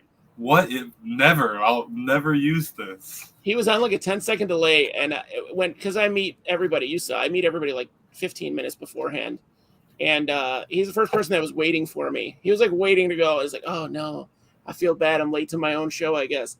But then there was like this 10-second delay, and I'm like, what's going on? And he's like, oh, I have this internet, and I was like, I don't want to be that big box guy that's like, no, man, you got to have AT&T or whatever. I use Mediacom. I don't have many issues with them. I hate calling them, but the internet's fine. Yeah, so he's got crappy internet from the basement. He's on like a 10-year-old tablet.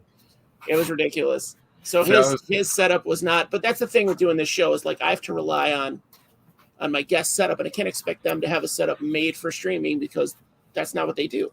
Right. So 90% of the time, like having Wally and Russ on is a treat because they're better at it than I am.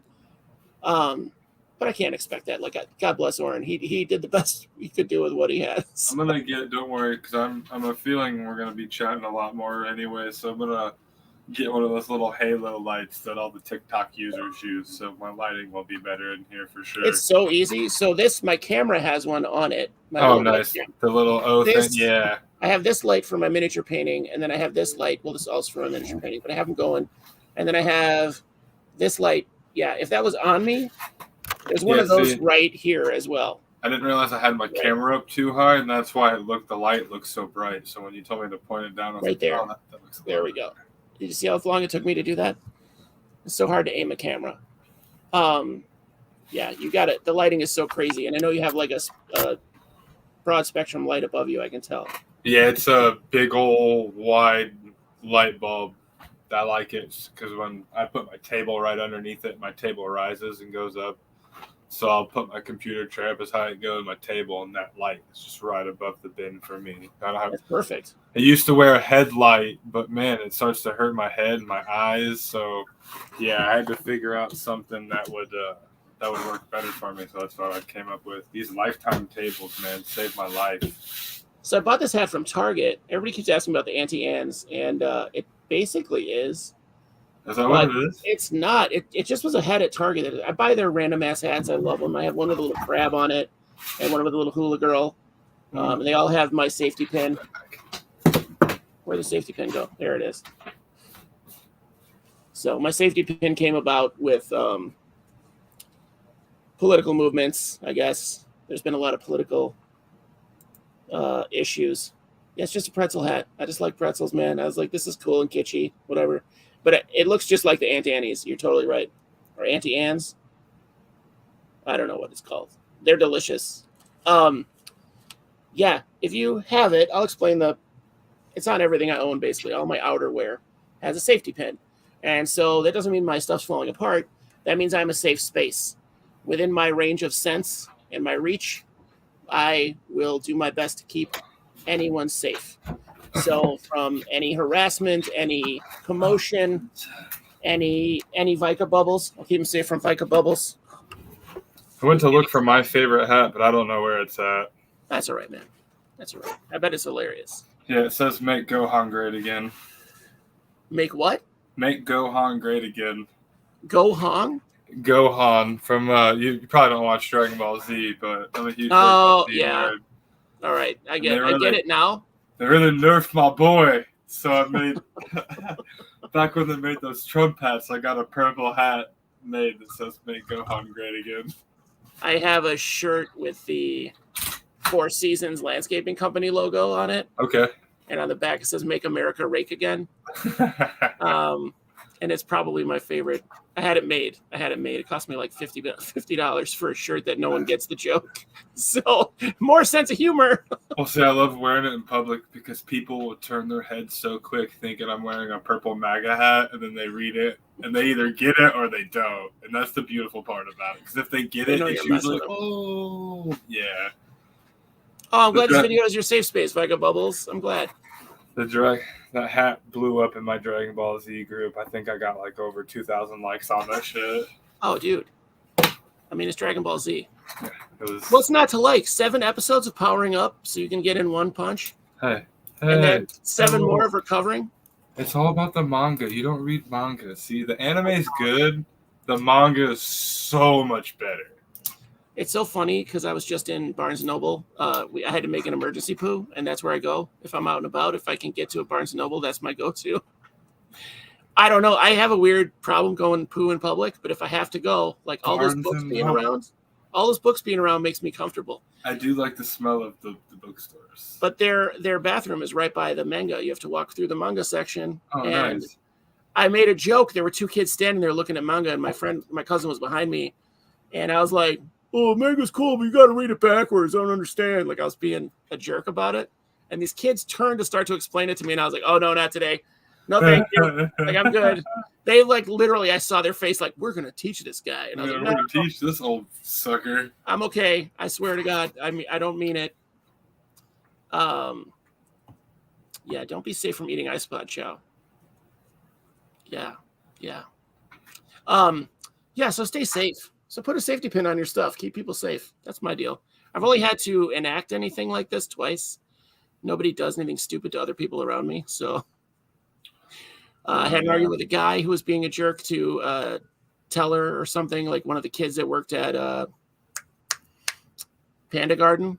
Is that it? The fast food Chinese place? Panda Express.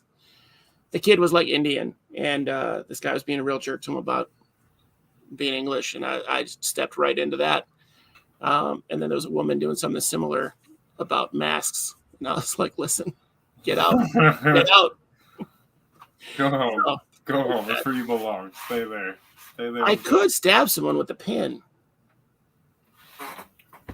When things were crazy with the pandemic, like people were getting crazy about masks and breaking kids' arms and shooting people, I carried one of those like collapsible batons with me at all times. I was ready to just drop people. It was, again, personal. I like it. I won't lie. I did go stock up on ammunition when the riots started happening. That was a very necessary thing that a lot of Americans probably needed to do. It was necessary in your area. You were expecting the big riots down in the States. I mean, man, we did. We had huge riots. I mean, the news coverage doesn't cover every single city that was burned down, but there were buildings set on fire here, Chicago. We had windows broken. We had some windows broken, but it wasn't anything really serious. I think only like we had like one or two business fires, and there were a lot of riots, and a lot of them got violent here. So, all right, that's fair then. I would definitely, if there are situations like that, I definitely would have some kind of. I don't want to get political or anything. At the end of the day, you have to understand what the movement's about and where it's coming from. You may not like the result of what happened or how it got started, but yeah, I understood, but I wanted to be safe just in case. Yeah, that doesn't mean you can still support the movement and protect your property. You can do both of those things at the same time. Yep. So, not like I have really much anything to steal. No one's gonna realistically come bring my. I mean, you want to come take my isopods? I suppose. There's. To be fair, Vika Bubbles makes a good point. So he said 50 ATMs got blown up in Philly, and then organized. And I thought during the riots and all the protests, I thought that was a perfect time to commit crimes. It was, absolutely. Because you would, there's so much going on. Like, just the chances of a cop being available to stop you at all is slim, right? Yeah, it's so small. Absolutely. And there's so much going on, you totally would get away with it. So absolutely. Even a bank robbing, like in those big towns where these huge riots were, if you were to rob a bank at that time, it probably would have got away with it. But nobody did. Nobody did. Like, I worked at a bank and we had like record low robberies. It was insane. So well, they've been getting hit here in Champaign like once a month. It's getting bad now. Yeah, like my old bank just got robbed a couple months ago, and I was like, man, I'm glad I don't bank there anymore. I just like, here's what a bank robbery is today: is people walk in and they're like, give me your money, and as a teller, you're supposed to just hand them the money. No matter what, like they don't have to show you a gun. They don't have to do. They tell you like, "Oh, I have a gun," but they rarely produce anything. And even then, like in my bank and a couple other banks with friends that I knew, 90% of those they had like an airsoft pistol. But you don't know. You don't know. Right. You don't want to get shot. But the most you have in your drawer is like $2,000. Is it worth it? Yeah. No, it's not. So you just committed a federal crime. You're going to federal prison for $2,000 or less. Yeah, that's a Fed too. I did not burn the burrito joints, Screen Jedi Monkey. I did not burn them down. I did savage their Facebook page and their business page with reviews. I savaged them. I want them to go away. I did the same thing to my old job. They really broke my heart. Campus Inc. really broke my heart. I really loved that job, and I really put my life into it. And they were just weird. Politics, man. Got to be complacent. Complacency is key.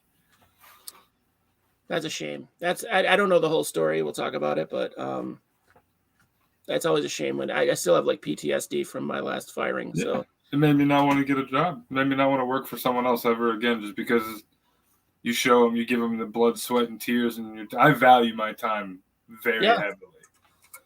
So yeah, it was one of those situations. Like, it's okay. It inspired me because now I have all this, and they're getting the best care possible now, and I'm here 24/7, and we're expanding, and we're making it just overall better. We're making a better life for ourselves, so it's really nice.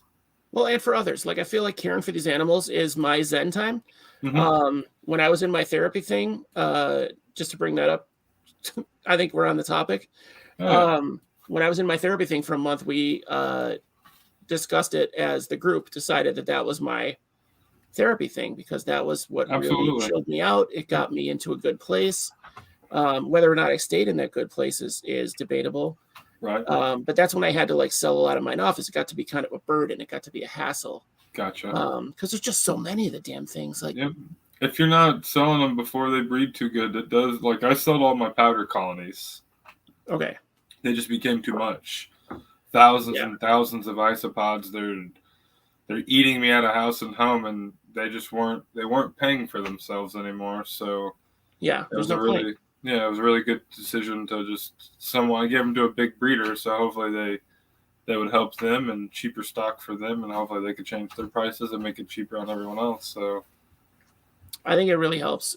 There's a lot of ways to like trickle down and trickle up in this community. Absolutely. And I think it's great. Like, I always feel bad talking to everybody. My issue is I want to help everyone by purchasing from them. But I can't. So I always am like, I'll get you next time. That's the problem with being in my position as a customer and a friend to a lot of you guys, is I just can't afford to purchase from. I can't afford to purchase from hardly any of you guys, let alone all of you guys. Right. So it's hard to support. Like this is how I try to support the community. Oh, this is great. This I mean, you've purchased from me too, and I ended up screwing the pooch on that. So. Did you get to the point in the show last week or Tuesday when I made the joke? Yep. And I was laughing. I told my wife, I was like, what's funny about that too is that measly $10 overdrafted his fucking bank account. Did it? Was that that one? Yep, it was that one. That's funny. Yep. That's funny because I still owe them that money. I felt terrible. I still owe them that money because it didn't. It bounced back, so it didn't. It didn't technically overdraft. It bounced back, so they charged me a fee for bouncing it back, and then there was like 36 cents for something that bounced back too. So they were charging me a fee on that. So the money never technically left my account, but they charged me the fee 3 times because it kept going. It kept trying to go out. So it was like $200 some in fees. Yeah, that's why. And they called me like, "Hey man, where's this money?" And I was like, "I'll die before you get that money. That's ridiculous." I said, A, it never left my account. B, it's 32 cents, and for half of it, a 32-cent charge. If you can't cover that, like you can send me to collections. Yeah. I said, whatever. Said my credit sucks. You're never seeing that money. No. Don't ever take anything from me on credit. Don't ever do it. I did the same thing to my first apartment. I was young, dumb. I was 16 years old, but I didn't take pictures of my apartment when I moved out, so they lied and said I messed a bunch of stuff up, and I really didn't. Genuinely, so they got me for like $3,000, and I left it on my credit report for 7 years. I just got it taken off this year. My first landlord did it to me. I was in my 20s, and it was me and a roommate, and they charged us $700 on top of our like deposit. Mm-hmm. They were trying to charge us $700, so we never paid that, but they never gave us a penny of our deposit. And 4 months later, went back and broke all the windows in that house. Oh, I should have did that, but yeah, they sent me to collections, and I laughed. I told the collection company, I was like, "You messed up buying that from them. You messed up. Yeah, you're not getting your money." I was like, "Not only you can keep that money, but I'm gonna earn it. Yeah, you're gonna earn that money from me. It's gonna sit there on my credit report for 7 years until it falls off." Yeah, everyone gets screwed on that, especially their first apartment. I feel like landlords just smell that stuff. They smell you. Yeah, I was young too. I just got emancipated, dude. So I was young, and I just needed somewhere to go. Yeah, I get it. Hey, it beats like your first apartment being a tent in the woods somewhere. I've done that. I've lived in a tent before. It's not too bad. It's been fun. It was pretty fun. Wasn't horrible. I mean, it's better than a gutter. Unless it was a tent even a tent in a gutter is better than a gutter. Me and my wife actually bought this trailer we live in about 4 or 5 years ago. We bought it for $5,000 cash when I was paying $1,200 a month for my apartment. We live in. I was going to say that's like 3 months rent anywhere. Champagne's so expensive. So yeah, my 2-bedroom apartment was about $1,200. So I didn't live in the complete ghetto. You know what I mean? So it was just an easy decision. It was literally, like you said, 3 months rent. And I could buy my house and own it. I have it in my name and everything. So that's the easy choice. And I mean, that's awesome. And then you're going to be able to sell it probably for more than you paid for it. So try quadruple what we paid for it. So I'm really looking forward to that. The housing market's gone up, and where we live in a suburb of Champaign where the U of I is. So it's a nice little suburb. It's very well sought after for property out here for the school system here. So it's crazy to make that kind of money on a floodplain too. Like the market's so weird right now. I don't understand. That's why the trailers do good out here. They're already 4 feet off the ground. You know what I mean? Oh, that's true. Yeah, you're kind of on stilts. Yeah, so the floodplain, the only thing you have to worry about is your foundation sinking. But with technology now, it's crazy. They just come jack your trailer up and inflate your concrete, basically. It was pretty cool.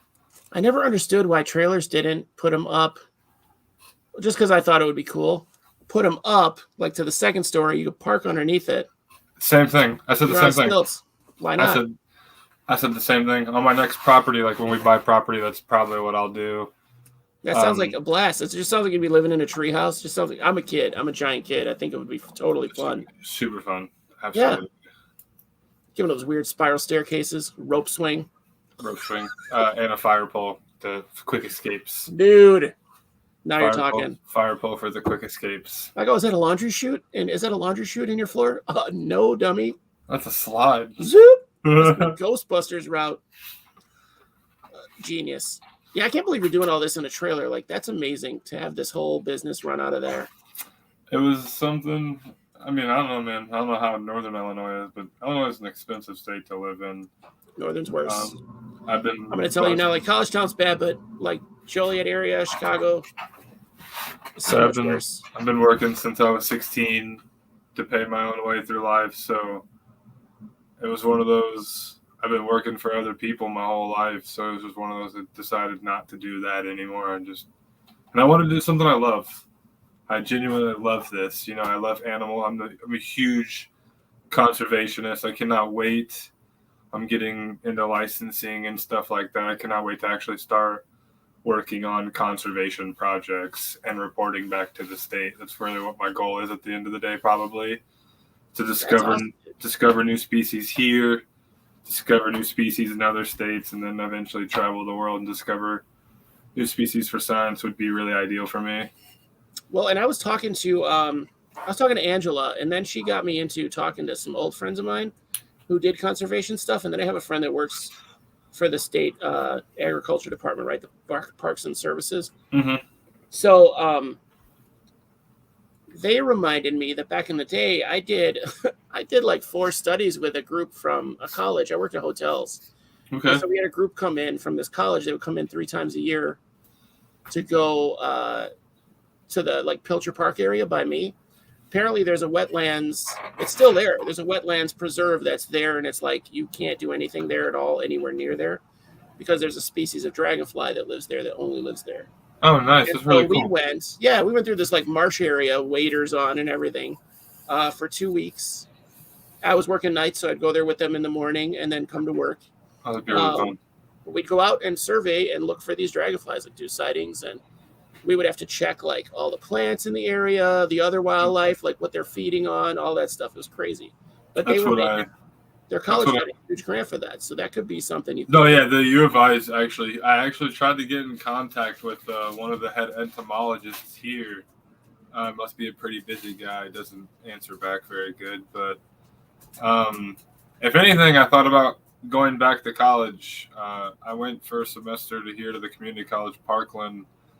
I ended up dropping out, just couldn't afford to pay my own rent and go pay for college. So I chose one or the other. I chose pay rent and live life. So yeah, I wouldn't even mind going back to school for entomology or even subclassifying it and going straight into carcinology and sticking with strictly crustaceans. But I would like to learn about all microfauna and stuff like that. I think that's really interesting. The detrivores really interest me too. I think it's so cool on that level that how crazy it gets. Yeah, there's a lot of information out there, and there's a lot of information to discover still. That's what I'm interested in, is discovering the new stuff. That's Get smart. it out there. Well, we talked about that. We touched on that a little bit with Oren, like the differences in the genus, like how minute it can be. Yeah, it's all about the peen. Yep. I didn't realize it was all about the peen. That's where you get all the what the sex organs look like. Yep. How they interlock. The ant dong, bug dong, whatever. It's all about the dongs. So sexist. So sexist. For that, you need a really good microscope. Hey, man. I told you that in confidence. What the hell, bro? I see my little baby eel, or my little baby newt right now. You called it an eel. Well, because I keep wanting to call it an ender. Because isn't that, or an elver? An elver is a baby eel, right? I have no idea. I didn't know that. Come on, man. Watch some David Attenborough. What's the matter with you? I don't even know who David Attenborough is. What? Guys, all right. Hook this man up with David Attenborough knowledge. Who is that? Oh, my God. He's the guy who, when he dies, I have to shut this show down for 2 months and go into mourning because... Spell his last name? Listen, I'm just going to tell you. An aft is a baby newt. An aft, that's why I was thinking elver. Yeah, those poor bugs. They got that. Yeah, Planet Earth. If you watch any of the specials, those big nature specials, David Attenborough is the guy who is... Okay, I know exactly who you're talking about. He's doing the voice, right? He's doing the voiceover work for I us. didn't know his name. I didn't know he had a name, but I know who you're talking about now. He is a huge conservationist. He's a huge naturalist. Oh, yeah. I miss those guys. You want to be a naturalist is what you want to be. Like, that's what you want to be, okay? Yeah. I'm telling you. I'm helping you in your life. Me personally, I don't mind going living out in the woods for a week to do that kind of stuff. You know what I mean? I find I get pure excitement and joy out of that, living primitively as possible. I'm a huge technology nerd. When we go camping, me and my wife, we leave our phones and stuff in the truck, and it's there for safety reasons, obviously. But yeah, when we're out on the trail, it's what you can fit in your backpack, and that's it. That's all you get. Because we're hiking usually 7-8 miles a day out there, and just trekking along, man. That's what you make me think about. David Attenborough's not doing that anymore. He's like I said, he's like 110. Yeah, he got a little chubby. Yeah, I just actually watched a special with him not too long ago. Yep. He just is like bloopers. He's all wrinkles, like sagging wrinkles, and he's just out there talking about stuff. But I want to be that guy out there in the woods with the camera getting like molested by a parrot. I just saw that video the other day and was peeing my pants laughing. This dude's on the ground. There's these big flightless parrots in New Zealand, I think.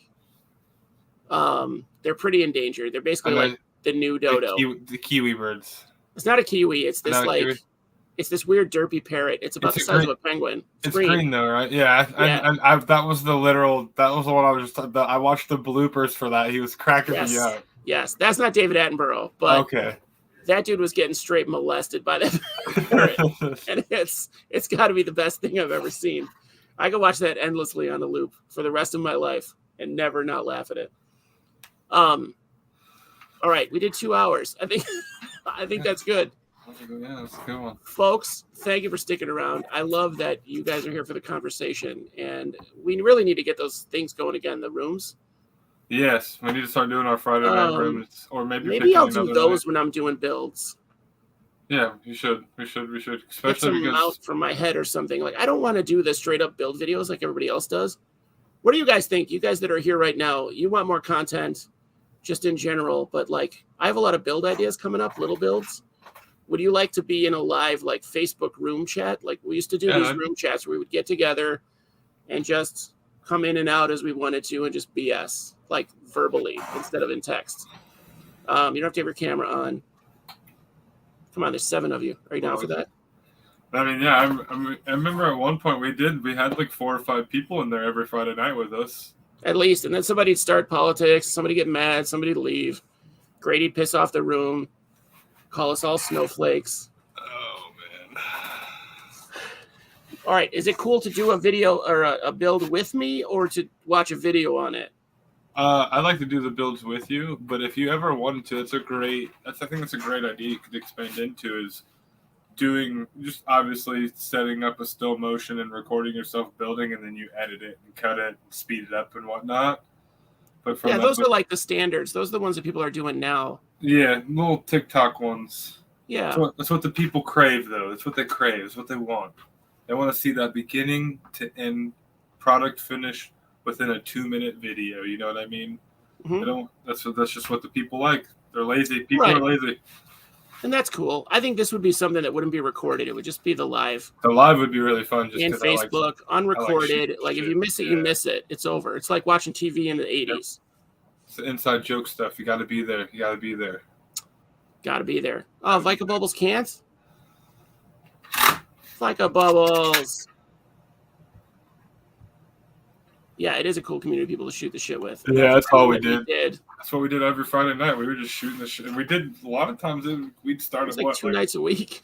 We'd start at like 7 o'clock and go to before we knew it was midnight. We would do it after the show while I was doing my pod checks. And then now I don't even do them on Tuesdays. I'm exhausted after the show. I go right to bed. Stalker ruined it. Oh, I get it, Vika Bubbles. You don't have to have a camera. Oh, but you can't do Facebook. I'll be willing to change it up for Vika Bubbles. Look at this freaking cat, man. That's so funny. Look at that belly. The big old belly. You bite me. I love when they do that. And they're like, I'm going to lick you. She's licking me now. Yeah. Weirdos. Cats are weirdos. They're aliens. Vika Bubbles, I know you can join Facebook Messenger without joining Facebook. I don't know if that's something you're into, but I understand the stalker thing. I understand the trauma of that. What's up, Andy? What you doing up still? Fool? Yeah, just put up a picture of a dude, like a big, gross dude. No one will stalk you. Promise. You can use a picture of me. I promise no one will message you if you look. Yeah, I'll just send you a picture of my belly. Yeah. I'll do the same thing. I'll draw a face. Yeah, I'll draw a face on the belly and make Let's get pictures. Let's put our bellies together at the show. Gotcha. And we'll get a picture, and then we'll send that to Vika Bubbles. Got to make sure our happy use that or he. Yeah. I don't know. They. I'm not good at pronouns anymore, but they seems pretty general. Vika Bubbles. They can use that picture for their thing, for their Facebook Messenger board. We're here for you, Vika Bubbles. Safety pins, kids. Yeah. So I think we're done. I think we're done tonight. But if you want to hang out and talk afterwards for a little bit, I got a little bit of time left. I'm going to be looking for these baby newts. I've still only seen one, so. I'm actually probably about to take a shower after this. I've been playing in dirt all day, and then had to go get the kids straight from daycare. To come to find out and remember that I have to wake up with my kids in the morning. Oh, I'll let you go. Usually I can. Usually before daycare, I'll wake up with them and cook them breakfast and get them all dressed, and then I'll fall asleep on the couch with my youngest while my oldest just watches TV and eats her cereal. And she'll wake me up and we go to daycare. All right, so the coupon code was Big Cat. Big Cat. So message him Big Cat. You have to make an order. You get a 6 count, which means it's probably 7 or 8 of blue pigeons, guys. Yep. Or while supplies last, really, too. Because if I have enough to do more than 5, I'll do more than 5 too. But I don't know how. I have a decent amount of them, and I think they're beautiful. 5. It could be 1.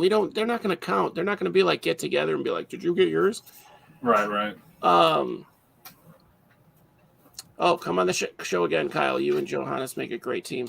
Absolutely. We're homies. I will say that Kyle. That's why I said I missed our chats. We used to do this every Friday for like 4 or 5 hours, and those were actually really those help my passing out.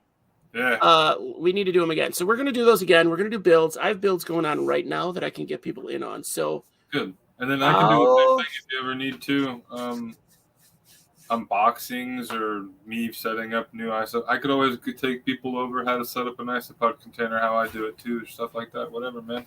Whatever you need from me. We can do all those things while we're doing the video. Whatever you need from me. Stir up some soil.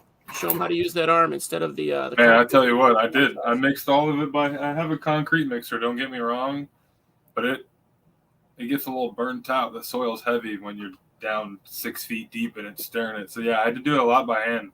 Jesus. Just getting down in there deep and turning it, like you said, flipping the bottom to the top. Well, let me do my closeout. I'll leave you in here, and then we'll kick these people out, and we can talk if we want, or we can bounce. Sounds good. So guys, if you haven't liked and subscribed, I know all of your subscribers. I don't know why I'm talking about this, but share it. Share it with people. Maybe you know somebody that's into bugs or dirt or commercials or builds or shrimp. We're going to be doing a shrimp build. I'm going to be doing a build for shrimp, for live feeders. We're going to be doing a build. I'm going to build, I don't know if you know the 7 wonders of the world, Petra.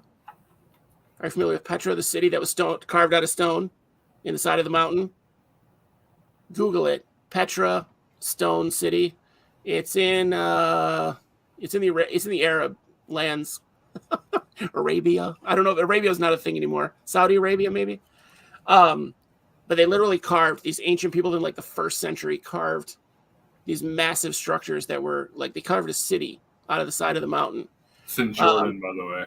It's in Jordan. There you go. That's Arabia. It is beautiful. Wow. That is gorgeous. So I'm going to make that for Hoff Mensege. I'm going to put that in a 10-gallon tank for Hoffs. Yeah. So I don't know if you've seen Idiot Abroad. So the concept of the tank is it's going to be the long way, right? And then the back side is going to be Petra. And the front side, I'm going to be looking at it from kind of looking up at it on a shelf. Okay. So I'm going to be looking through a cave like I'm in a cave across the way from Petra. That's really cool. If you've never seen Idiot Abroad, find it and watch it. It It's sounds like hilarious. It sounds like an older movie.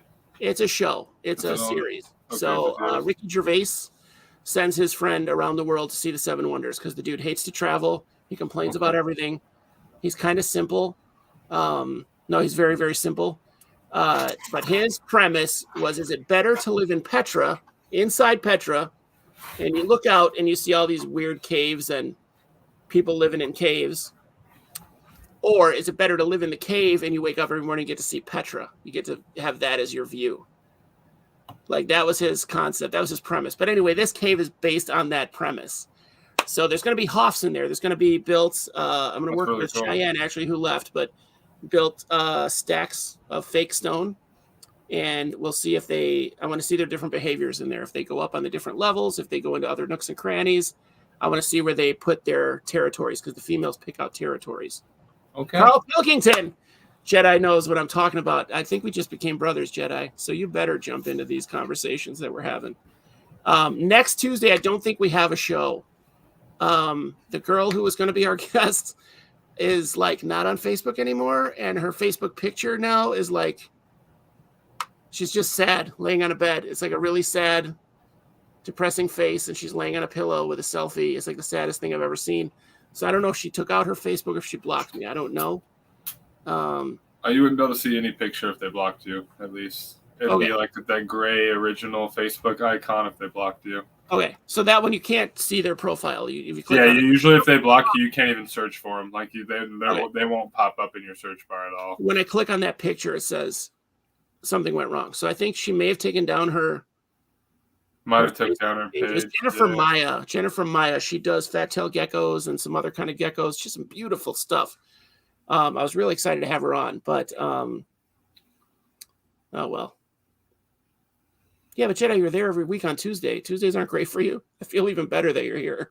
So, also, if you needed help, I meant to say for your build of the Petra stuff. Yeah, I'm gonna do something similar to that, but I'm gonna make it more like a cave, like an actual cave. Uh-huh. And I'm using Rhine springtail clay for it. Oh, to build it up? Yeah, because it's moldable. If you leave it dry enough, it's very moldable, and then it also seconds as a food source for the springtails, and the isopods will probably eat it too. So I'm going to talk to Ryan because I will just coat that onto exactly. Forms I'm using the foam forms. That's genius, and that'll dry in the right color that I want. It'll dry nice and tan. Yeah, I was talking to my wife about it. I'm gonna that tank I told you that has all those isopod substrates in it.